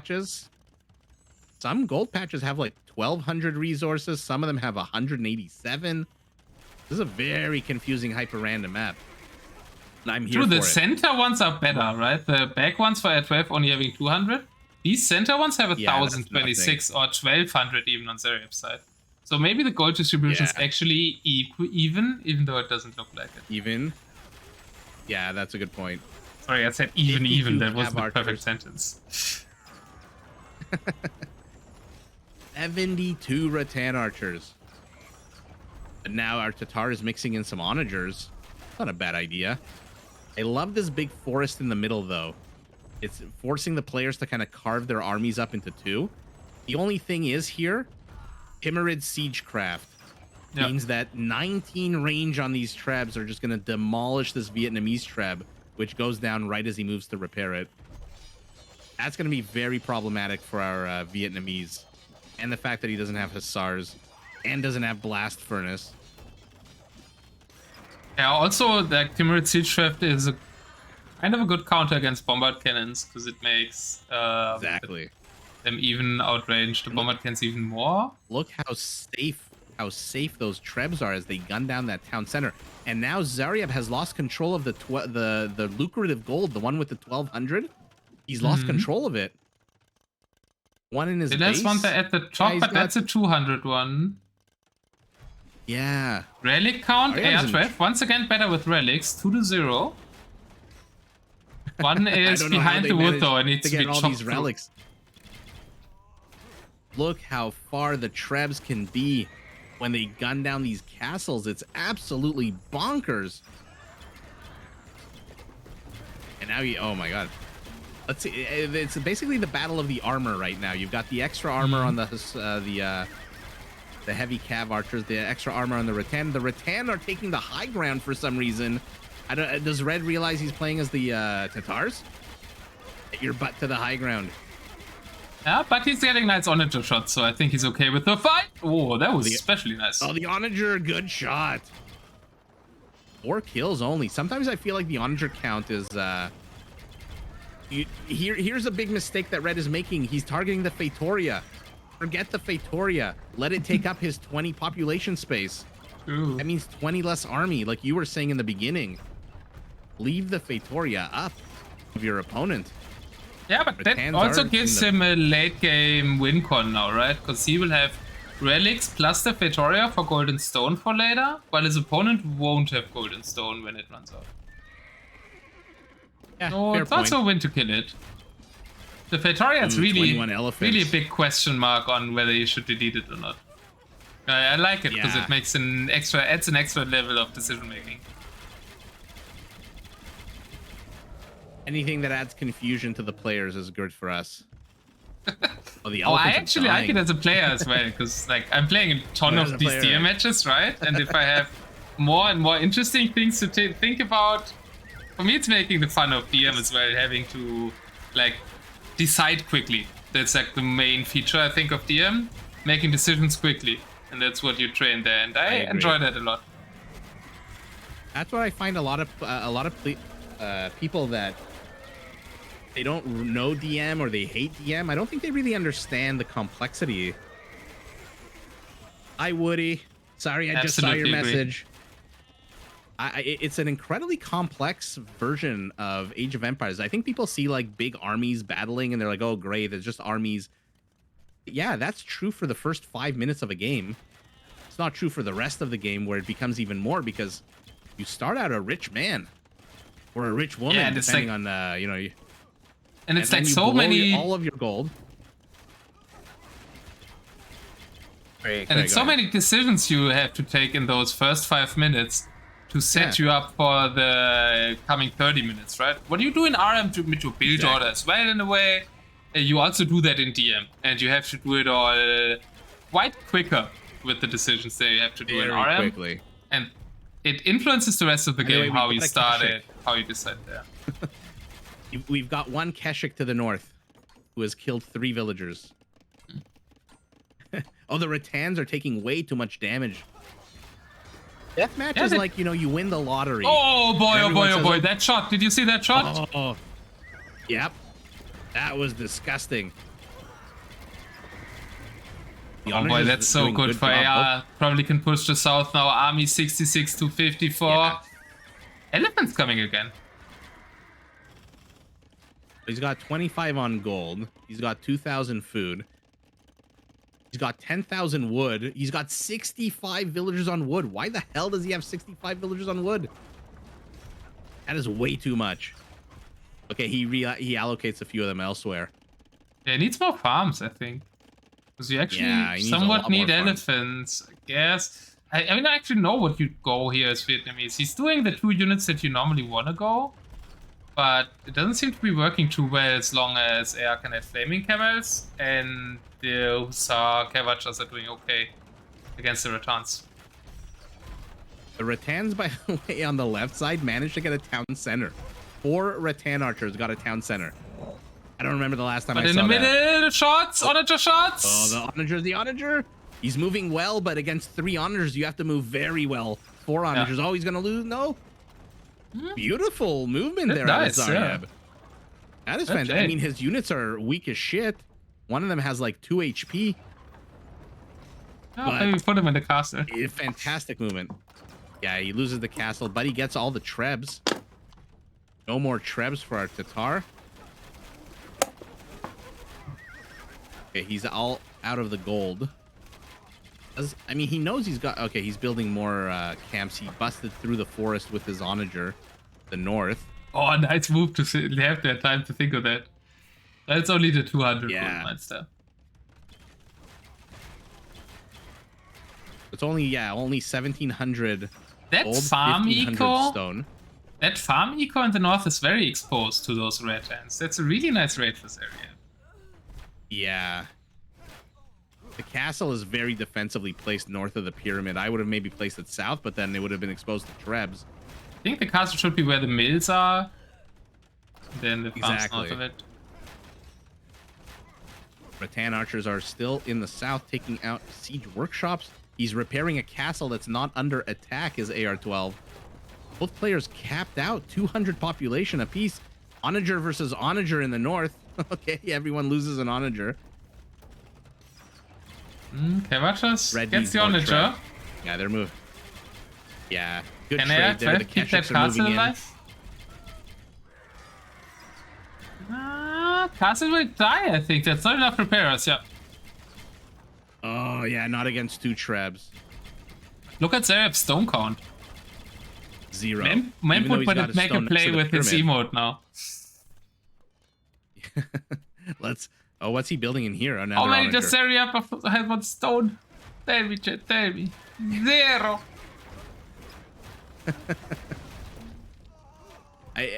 Which is funny because he's got 800 stone to the north. Oh no, now he's raiding with light cab. When have we ever AR12 seen a that little too slow before? to react. Zaryab raiding with light gas.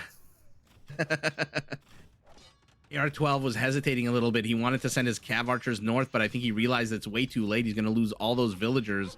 Might as well keep his units down south against the rattan archers. It's funny, the rattan archer and the heavy cav archer both attack on the same 11. Yeah, it's a slow death here with these units with all of this armor. The Keshiks are coming in. An onager pops out. 2 onagers pop out. Oh, he gets more harm on his own Keshiks. That was a sour miss there for AR12. He had an opportunity. Nice reaction by Zaryab, but now there are the shots. Yeah. Oh, one shot at least. there they are. Light cap now. The onagers are going to die. Oh, nice onager by Zaryab as well.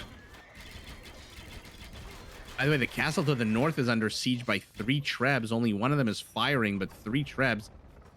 Where do the flaming camels think they're going? What is going on? Oh my god. Oh my god, is he gonna close? No. Oh, I think he's just sacrificing them. He wants the rattan archers to focus on them as the cav archers focus on the rattan archers. I think they're just left over. There's no elephants, so they're quite useless. Yeah. Our Tatar needs to claim more high ground. I mean, I know the center is pretty flat, but there are areas of high ground that he needs to get on. And I love that he still has onagers. How much gold is there onager in the middle of the fight? So not too much. 200 pile. Yeah, I think what AR12 should focus on as an area is that good gold pile that Zaryab is taking with 2 villagers there. Exactly. And now he's trebbing it down. His Keshiks are taking out the light cav. I'm surprised that 1 treb was very forward. I mean, you have 19 range. Yeah, the castle's going to go down. But somehow Zaryab will take a look at this. 700 stone. Yeah, where did he get that from? Stone. I want to Where the hell did he get it? On the back of his base? I think there was... Do you see at the right corner? Yeah. There's 8 stone miners standing there. Villagers. They just finished it up. Yeah. Oh, yeah. Potato Root is saying, I like how the flaming camel did nothing to the rattan archers it was next to, but killed his own hussar a little further away. I don't think they do friendly fire. I think it was the rattans probably killing that hussar. I think it was the rattan, yeah. And he's still got a clump of rattan archers to the left. 14 of his army supply is attacking a lumber camp. While he's losing central position here with that castle. Yeah. That is the gold, and that is also the stone control in the north lost. Yep. Soon. All of a sudden, Zaryab 0 villagers on gold. And he's lost control of 5,500 gold. Red needs to send 20 villagers forward immediately to start mining that gold. That's an interesting base trade situation right now. Zaryab is trapping that position, central position we talked about, while AR12's pushing that, while Zaryab is somewhat pushing the base. Could kill the Fatoria now of AR12. It looks like that's what he's going for. He stopped. He was 1 shot away from the town center. No, he's going for the castle. I think he's going for the castle. Is he going for the castle? Easy play. Yeah. But the castle's on the high ground. He's going to need more than 2 trebs to take it down very quickly. And the trebs aren't protected. I mean, there's only 4 light cav there. Keshik. A Keshik is moving in. He's going to get one of the trebs. 2 more Keshiks. Yeah, he's going to get those trebs. That was a mistake there by Zaryab not getting at least that town center. And now look at this. A whole bunch of light cavalry. Yeah. Got a monk out for our Tatar. Okay. Probably from collecting relics earlier. 4-1 relic split again in favor of AR. A nice advantage of gold too. That's a very good advantage. And AR's raiding. A cav archer in the woodline. Look at that 25 HP cav archer. How many kills does it have? 7 kills so far. 7 kills. And now some hussars join it.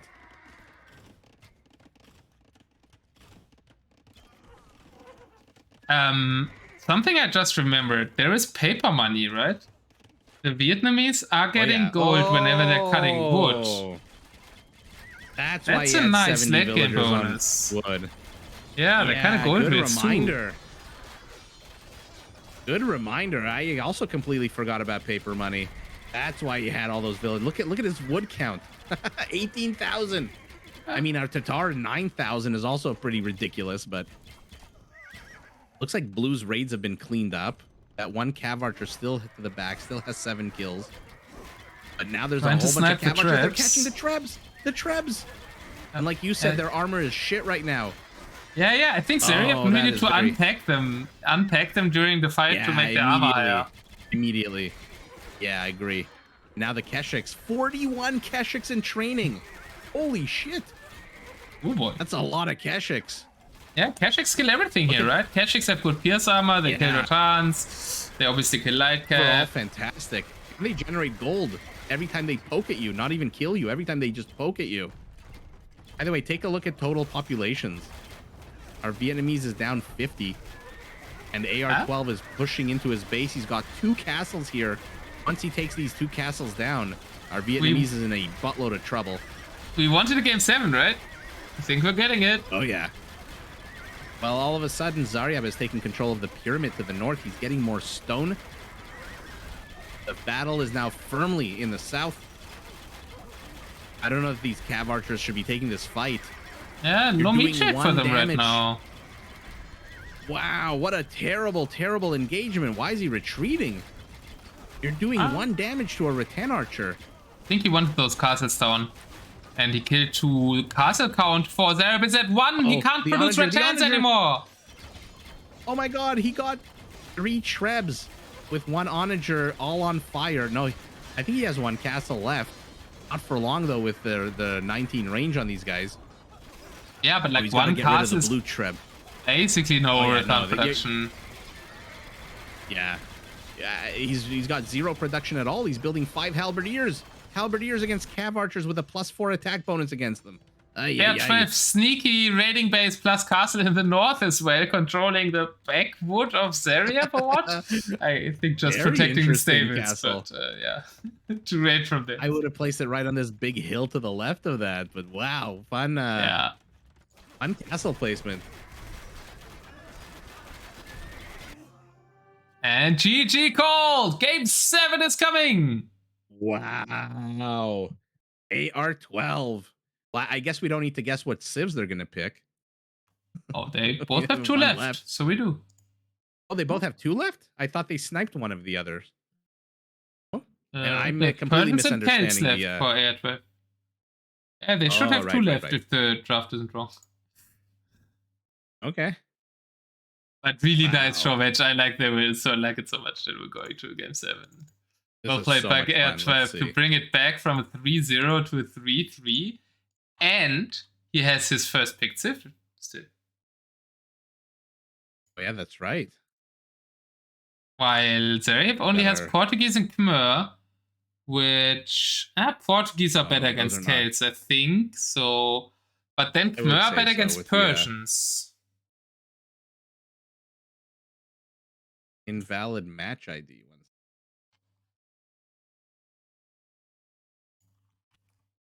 It's a tough choice for Zaryab. Or for Zaryab, sorry. I mean, Portuguese at least have bombard cannons. Are you getting an error message when you click the link that they posted? I didn't properly try it. Did you do the one? Yeah. Oh, never mind. He posted a new one. Ah. Recalled. Okay, Zaryab is re now. What does that mean, re? He writes that.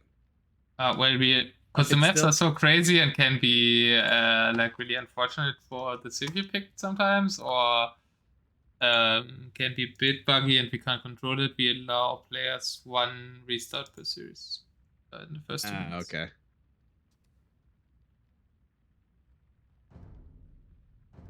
Is it working for you? I'm not sure. Fine. 8-4 is the new one, right? Yeah. Yeah. Yeah, it's working. AR12 in the lobby waiting for Zaryab. So we have a little bit of time. Yeah, Are you go enjoying the Celts. showmatch so far, to all the people watching? I think it's a fantastic showmatch. I think all the games have been great. But tell me how you feel. Criticisms, recommendations welcome as well. And Cameron is Not too predicting many. Celts against Portuguese. Yeah, he's got to go Portuguese. I mean, unless he goes Khmer and just starts spamming, you have to. At least the organ gun comes with an attack bonus, and the hand cannoneers come with an attack bonus against infantry, right? And Celts are not going to go Paladin for. If he even goes Paladin, he's not going to go Paladin for very long. I don't expect Paladin. I think the main worry the for everything is Celt Siege, right? And Portuguese have bombard cannons, while Khmer don't. Yeah, although to be honest, a big ball of ballista elephants could be pretty fun against Celtic Siege. They died to Siege on just really hard. The other thing is like Persians, right? AR could also go Persians, and then I would rather be Khmer if I'm Zaryab, to have like the amazing scorpions against the elephants. Yeah, exactly. With the extra range, the bolts, all that stuff. But Celts being AR12's first pick, I would assume he would go Celts, and that's where I would pick Ports. I don't see it yet. I agree. It's got to be Portuguese.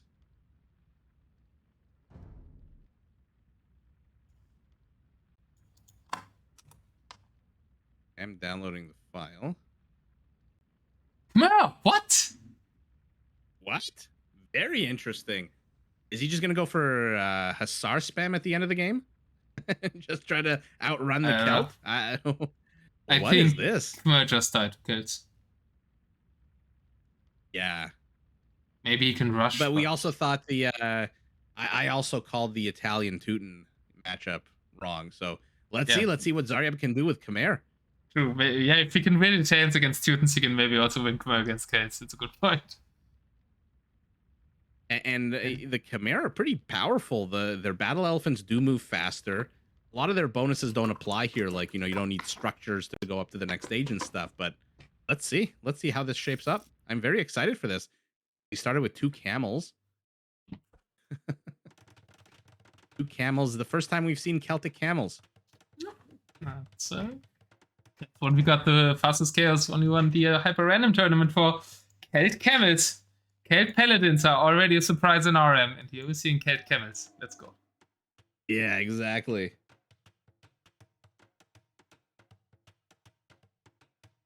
Yeah, Woody, this is an incredibly fast-paced game. That's what Deathmatch is all about. Everyone starts with 55,000 resources.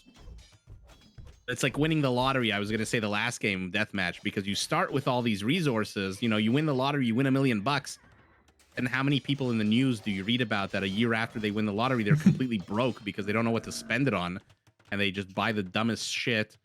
That's what Deathmatch is kind of like. You start with so much money, and you don't know what the hell to spend it on. If you spend it poorly, you just die. Deathmatch is surviving the lottery. Okay, that's a great comparison. I love it. Surviving winning the lottery. Okay, the Age of Empires line. Oh my god, we are seeing Celtic paladins. Yeah, right. He wants to rush a bit to slow down the Khmer. Fair enough. But look at those battle elephants. 21 attack is just ridiculous. And the movement speed, 1.03, is so fast. He's already getting his siege workshops up. Map-wise, this is kind of amazing for Zaryab, because he has that hill in front that really easily protects his base if he casts his siege workshops that hill, which he's doing right now. It's also kind of shit for Zaryab, because he can't easily TC his stone and gold with the positioning of his buildings. But it allows for good defense. Right. While AR12 doesn't have that protective hill up front, but his resources are in the back. So they both have a pro and a con here, a bit from the map gen. And two big central hills there. The hill right next to the Celtic base might be a problem. The one with the one patch of gold on it, with the high ground there, might be problematic. But I like that it's a longer rush distance this time, which means we're gonna see 2 big armies, hopefully. Mm-hmm. Battle elephants, siege paladin. I mean, he's going 117 halberdiers. Not a bad idea. Not a bad idea at all. These are... I don't know. I mean, there's also scorpions behind the elephants right now. And they will make quite some toast of the evidence. So we've got our first exploration elephant force, 21 elephants, sacrificing themselves to see what the hell the Celt has. And he's just chasing the onagers. Mm-hmm. Is the regular battle elephant from the... Is the regular battle elephant, like from the Khmer, the Vietnamese, Bengalis, etc., is their area of effect, like the trample damage, the same as the Persian war elephant, or is the Persian one bigger? The Persian one's bigger. Does anyone know? The battle elephants have 0.25 area of attack. And now I don't know what the Persian one is, but it's bigger. I knew one number. I didn't know two, but I knew one at least. And look at this. I think they buffed them again, though. Maybe it's higher again. They changed it a few times. It's right now for these battle elephants. Let me see. 0.4 tiles. Okay, so yeah, they buffed them again. I think it was 0.25 for one bit. Yeah. And not that many scorpions in the back, though. So I think he's just losing elephants here. That villager count goes 6 to 17. He's sending little clumps of like 15 to 20 units at a time, which our Celt is eating up for breakfast. Oh, the Hussars. They do also, not. I kind of hate the angle that Zaryab is attacking. He should aim for that hill. If he controls that hill, he controls the whole base, but he's attacking on the flat ground. Why? Yeah.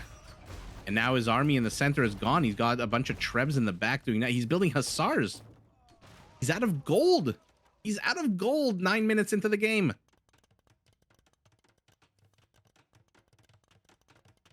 You Voin. Yeah, now that they are refusing to fight on the hill, which is good for AR12 if he gets castles up there, but he should also secure the front of the hill. Now still Zaryab could come forward with a castle on like the closer side of that hill to him and have a great position there. We're seeing but he's making a terrible under the hill castle. Zaryab, what is this castle? Yeah. Okay, the elephants are closing in on the Celtic onagers. The Celtic onagers do come with more HP, right? But I mean, against an elephant, he loses a few of them, but not enough to justify the loss of the elephants. I mean, Zaryab, what is happening? 33 army supply. He's focusing very much on his economy right now. It seems like it's double the size of his opponent. He has to a bit because he wasted so many elephants. So many elephants. He's out of gold. At least our Celt, who's also down to 2,000 gold, still has 13 siege onagers. Let's see how many kills these guys have got. 32 is not great. Oh my god, take a look at the siege onagers for red. Out of 32 kills, 25 are friendly fire. Well, it's Habitus, right? Who cares? It's crazy. He killed 7 units. I know. They exist to die. They killed 7 elephants, which had like Habitus standing around them, right? Oh, but that's a big push by AR5 trebuchets. Huge that push. Under the hill castle instantly dies. Yes, I hated it anyways. What do you think? Should blue get rid of this forest in the middle to the north of the Trebs? This thin little forest? Should he just onager it down? It's getting in the way. Yeah, I think so. And I think Zaryab doesn't have enough scorpions. Like also in the last fights. It's hard to keep them alive against siege onagers, but against the whole heavy meat shield, you kinda always need 30 scorpions in the back of your army here as the Khmer. I mean, it's hard for the Khmer, but he needs that. I wonder if we're gonna just see a bunch of Hussar raiding now, because he's going heavy on. This is the only unit he's training is Hussars. And he doesn't have farms for it, really. I don't know. He's spending a lot on Hussar, and he doesn't have the food for it. Because he doesn't have... He's developing farm eco now, but Hussar spam is coming a bit too early, maybe. I mean, AR is not pressuring him. I mentioned at the start that AR sometimes right now, send some scorpions forward. Look at all those halberdiers clumped in front of the Trebs. Send some scorpions forward. You must Mhm. see this, no? Yeah, he sees it. I He's think he sending an doesn't. onager. I think he doesn't want to leave the hill. Yeah. Oh, and look, halberdiers are raiding to the right. Oh, the Or castle Kelp. by AR. What is this castle he's trying to place? Oh, will the halberdiers make it in time? There's a bunch of them. Will they stop the villagers? The castle, 67%. Oh boy, oh boy, oh boy. Then AR can get this castle up. Oh my god. That would be so huge. Hey boy, bienvenido. 87%, 89%. One We got villager 90. left. It stopped at 90. It stopped. Oh my god. Oh my god. And oh, AR look, plus traps are there? the What? halberdiers are engaging the scorpions. Oh, the Why are the siege on the scorpions shots, the doing so little scorpions! damage? Oh, the scorpions are dead! Oh my god. 2 left. Yikes. And now the halberdiers are going to have their way with these hussars. Oh, Yikes, beautiful that was a micro there sour to stop loss. them, but more hussar from the north. They can maybe clear some SO here. Nice on shots Okay. by Zaryab as well. That's good. That was I decent like that damage in the AR12 end. is mixed. Yeah, he's mixing in Woad Raiders too, which are going to help against the hussars. Just match their speed a little bit. Oh, terrible shots.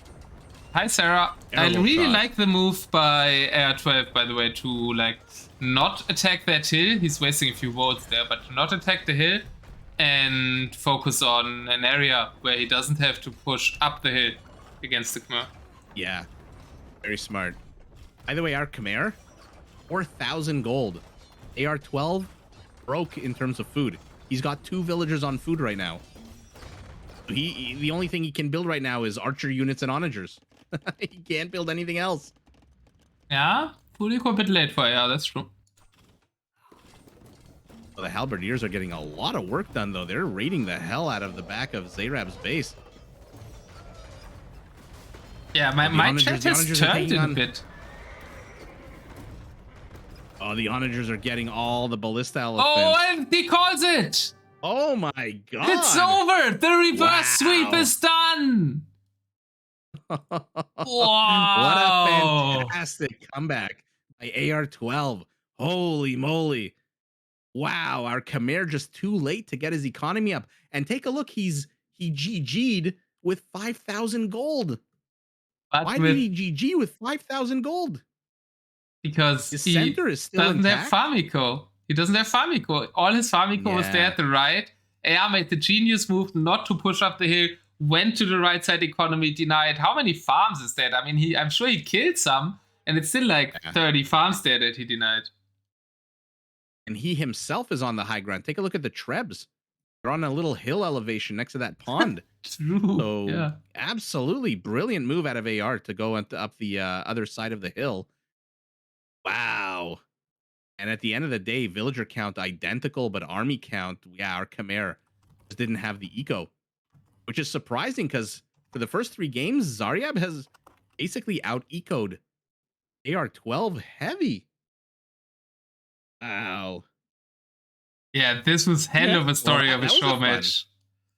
Yeah, really happy how that turned. Like, the show match couldn't have been better. They were closely matched. Like, it looked like so much like Zaryab domination. Beautiful comeback by AR, but also really well played through all the games from Zaryab. Absolutely fantastic games. Wow. Well, yeah. I mean, for everyone watching on my channel, on Otter's channel, this is deathmatch. If you don't know what it is, I'm sure more of my viewers don't know what it is, but this is deathmatch. And yeah, if all the series are going to be like this is going to be a hell of a series, a hell of a tournament. Absolutely. That was a lot of fun. I couldn't be happier. Do we want to do a winner interview? Oh, I don't have. I have to run. I've been hearing my baby crying in the background for the last half an hour. Oh yeah, true. I'm sure my wife wants to drive a ballista bolt into the back of my head, but but I mean, feel free. But I think I have to run. Yeah, no worries. Wow. I mean, it was super fun casting a Showmatch with you. I'm very much looking forward to likewise. And for all of the people watching and listening to this from Nilly's channel, do yourself a huge favor. Subscribe to both Otter's and to my channel. And yeah, that's all I'm gonna say. And yeah, I'm gonna log out, but that was super fun. And Otter, I look forward to casting more with you and the team. If the rest of the tournament is like this, then it's gonna be super fun. And I think we have a show match coming up in another show match in a few more days, right? Yeah, on Friday, exactly, with like on paper at least even bigger names.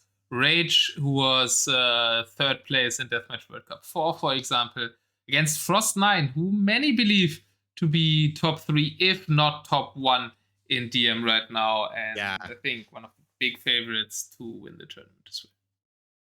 I think every time I've casted him during one of our live streams, I've referred to him as the #1 player. So yeah, that's gonna be an exciting tournament. An exciting show match rather. Exciting Yeah, tournament in as any well. event. But yeah. Yeah, Friday, for 19 sure. GMT. Yeah. I don't know what's it that is in Canada or the US, but you surely know 19 what is time 3 it is. p.m. All right. Yeah, we don't know what the hell GMT is here. I don't think we're so North American centric. We just assume the whole world bends to our clock, but it's not how the world works. Oh man. But in any event, yeah, thanks so much for including me, and that was a super fun show match. And yeah, I'm gonna log off, but looking forward to Friday as well. Indeed, I couldn't be happier. Thank you so much, and to everybody watching on Castle of Empires channel as well. Yeah, and likewise, right back at you guys. Thank you so much, and yeah, we'll talk soon. Bye, everyone. Bye.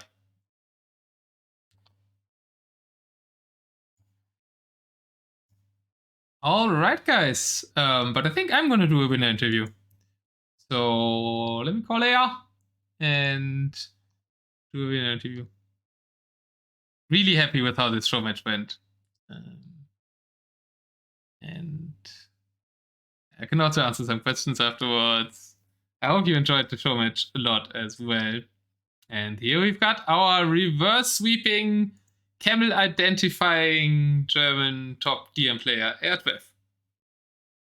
Heyo. GG's. How do you feel, man? What an amazing show match. I feel pretty good now. I was a little bit not so good at the beginning, but it turned out to be alright. Found your groove there somewhere. First 3 games looked really strong by Zaryab. Did you believe in your reverse sweep chance? I mean, we didn't see past like minute 10 after the first 3 games, so I felt like if I ever survive the start, we'll see what's gonna happen. And I still had decent civs left, so I really liked my civ draft. So I felt like could happen. But after I lost Teutons versus Italians, I can't say I was very confident, because I do think that should be a huge civ win, but oh well. Yeah, we thought so too. But yeah, actually, like then the games became longer, were a bit matchups or also maps which were a bit farther. At least the last one was a bit longer distance. Overall, they were closer. So I think what we wanted, closer generations map worked well in the show match. That worked well for Zaryab as well a bit. I think longer maps would have profited you more. Probably, yeah. And most of the maps, at least. The only one that was unfortunate for him was Cuman's Ethiopians. But Yeah. even with long distance, I don't know if he likes that matchup. Yeah, I also really liked your draft. I think your draft overall was stronger. But at the start, the games were a bit, he's picking his last civs and still winning with them, right? First matchup was Burgundians, Lithuanians. I think that's very even. Yeah. What do you think went wrong there for you? Well, I think I just couldn't get enough army on the field to take decent trades. Like, I think it's even. I went too much on cav archers, and I had no food eco for any, like, melee unit in front. And so I just ran around, and he killed me everywhere after the, like, the opening was obviously better for him, because he is just better there. And after, I couldn't make any food unit, which is unfortunate. I like the Cavachers though. I think Cavachers are the right play in that matchup for Lithuanians. It was super unfortunate. There was that relic at the right, and you had a monk that got that relic, and it could have just gotten back to the left way. but it somehow wanted to walk around the wood line and walked right into Custodius. Yeah, pathing was weird. Like that game and the game where it was Berbers, I felt like my units, anytime I would send them back, would just walk straight forward into people. I don't know. It was Pathing strange, is in but- a very bad place right now, yeah. It's even worse than during World Cup, I feel. But in the other matches, I didn't feel it as much. But in these two, it was a bit frustrating. But I don't think it would have mattered for the outcome of the games, so it's okay. Yeah, it was more about the food eco and the early development there in game 1. Yeah, game 2 must have been frustrating, right? Maybe you GG'd a bit early, but you didn't feel like you could break Italians with students there anymore? Well, I had no resources anymore, at least in my mind. Like, it was super frustrating. I felt like I put my siege on stand ground multiple times, but I guess I just didn't, and I lost, like, I don't know how many siege onagers to his castle in the middle. And Yeah, then I was 5. like, 120 or something and had no resources, and he attacked me from both sides, and I was like, nah, let's go next. Yeah, you had a lot of villagers on those 2 forward goals that were under the castles, while there was like a goal to the left that I think you could have claimed and a goal to the right that you had, where you could have had more of your gold eco instead of risking it all at the front and then secure that I first also with lost students.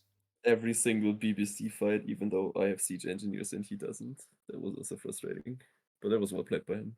Yeah, Zaryab's really good with like big army micro. I think that's his best skill, and that really showed in that Italians game. Like he kept those Genoese. The Genoese kind of never died against students, which is crazily enough, and he took the better seat. Yeah. Then what was game 3? What? Incas Huns. Oh yeah, I just didn't put siege workshops. Yeah. I think was less like, this is barracks, a maybe even win, closer just don't castles die, and siege workshops. Yeah. Yeah, if you don't I die, just you need win. 5 onagers.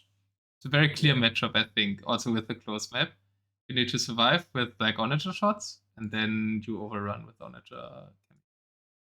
Yeah, but he played it well. Like he immediately went for the market, and he just YOLO'd everything he had, which is what he has to do.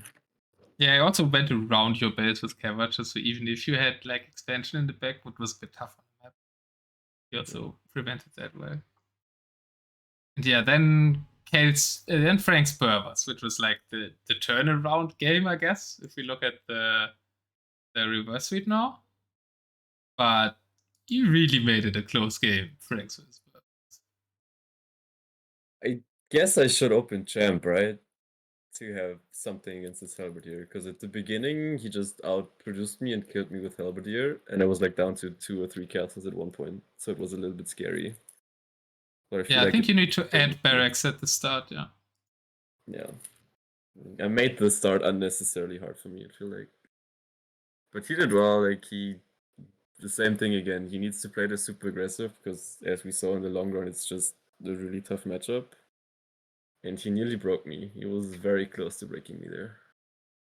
Yeah, you did a great job of like retreating the camel archers always to in between the buildings. You retreated them a bit too much in the castles, I think, that hindered them from firing a few times at the very start. But then you microed them really nicely. I needed a couple bombard cannons early. I kind of forgot about them. Then I can maybe save 1 or 2 more castles at the start, and it's easier from that point forward. But yeah, I felt like you retreated a bit too much at the start and lost like 2 castles that you could have saved. And I had like 30 camels patrolling relics for whatever reason. That also didn't help. Yep. A lot in the left corner and the top corner. That's where your camels was. We saw that.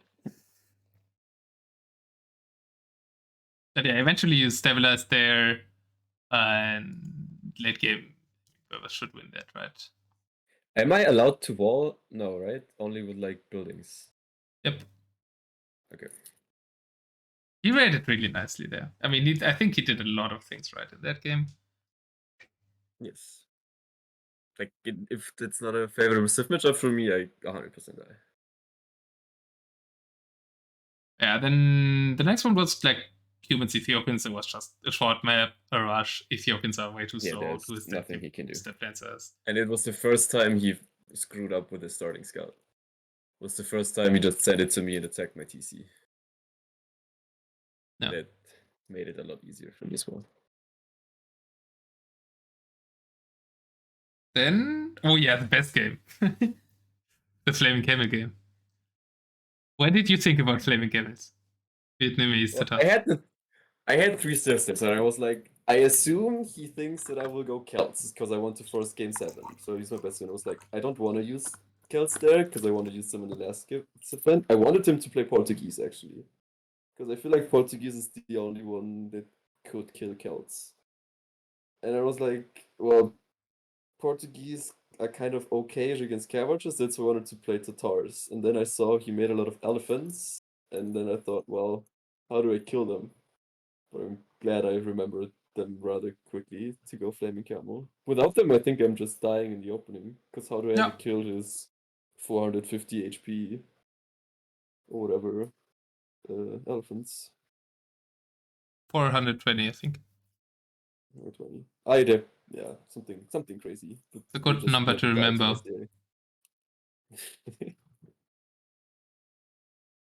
But Portuguese wouldn't Portuguese also just kill Tatars? I mean, I think Portuguese kill pretty much everything I have. That's what I felt like. And I felt like they counter kills the most, and maybe I can play with enough Cavalry to whittle down his BBC or whatnot. But I don't think any of my civs is good versus Portuguese.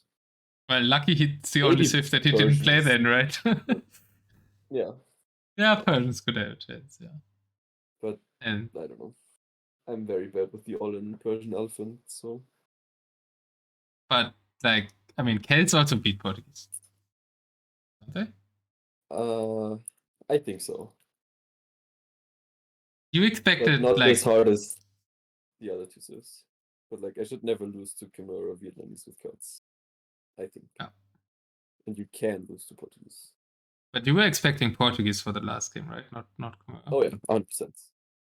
I was super happy when I saw Khmer is better against Persians. I wonder if he expected you to go Persians. Against Persians, I would rather go be Khmer than Ports, but Celts was your first pick. I mean, yes, to expect Celts there. Yes. And a really nice move in the last game to like not go up the hill. He made a big mistake there, I think, with attacking you on the flat ground instead of trying to get your hill with his like early push. And then you didn't make the same mistake and just went for his farmico. Sorry? Couldn't hear that. Ah, 1 sec. Okay, hi Hezzy, hi Manunas. Were the maps somewhat balanced in the set?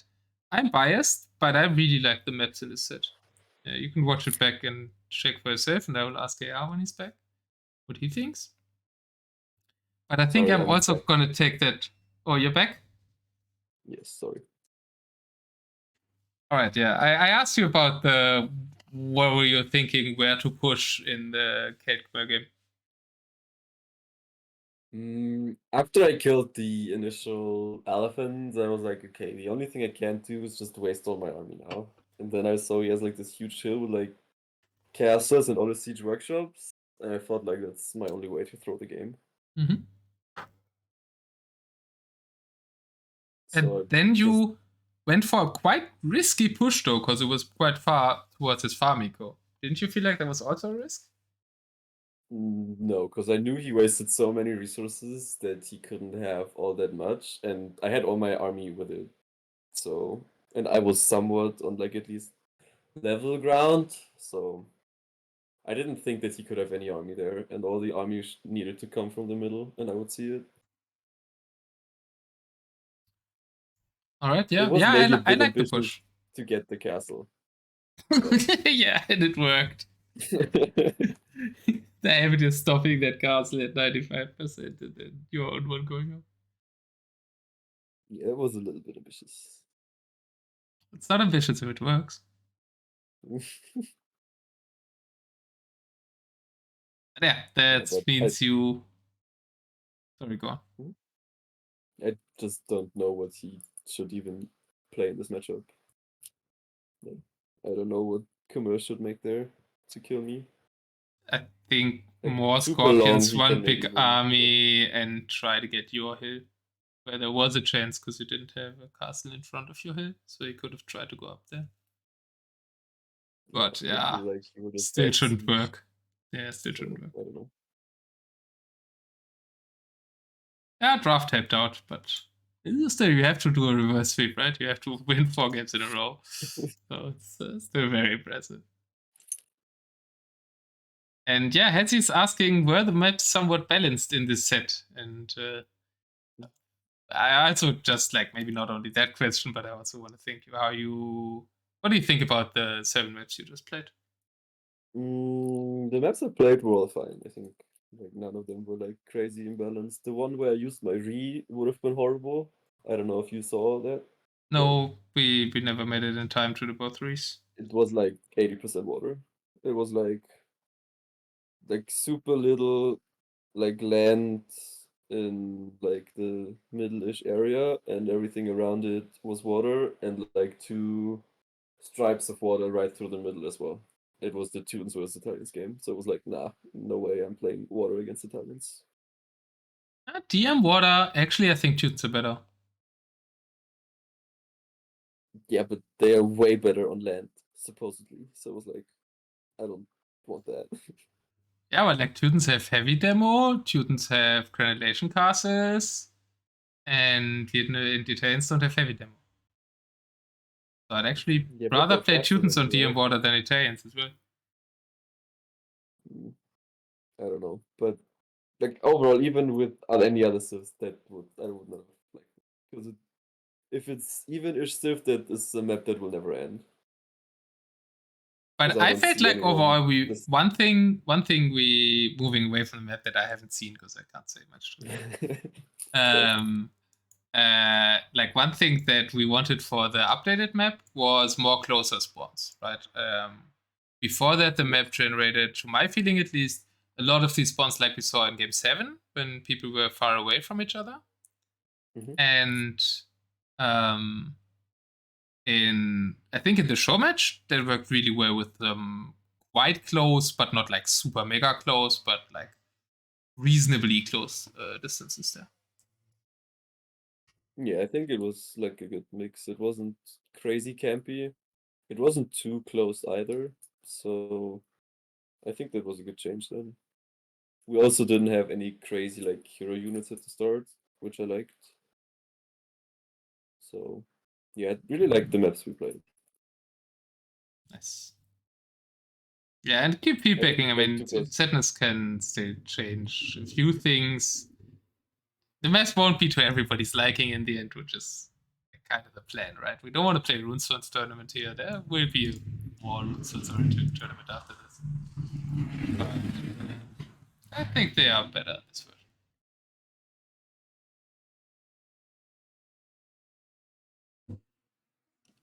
Yeah, do you want to add anything?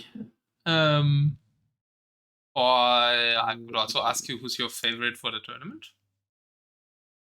Well, we had Ganji signing up too now, right? Yep. So we have favorites for me, I guess, like obviously Andy and Ganji, Frost and Keller, and I think the settings should might benefit Keller the most. But I don't know. I think Keller is like I don't want to call him dark horse, but like my non-former top 3 world guy to make it. Yeah. And out of the other 3, I don't know. It's hard to bet against Andy right now because he's even killing everyone in RM. So I guess out of the others, it's Andy.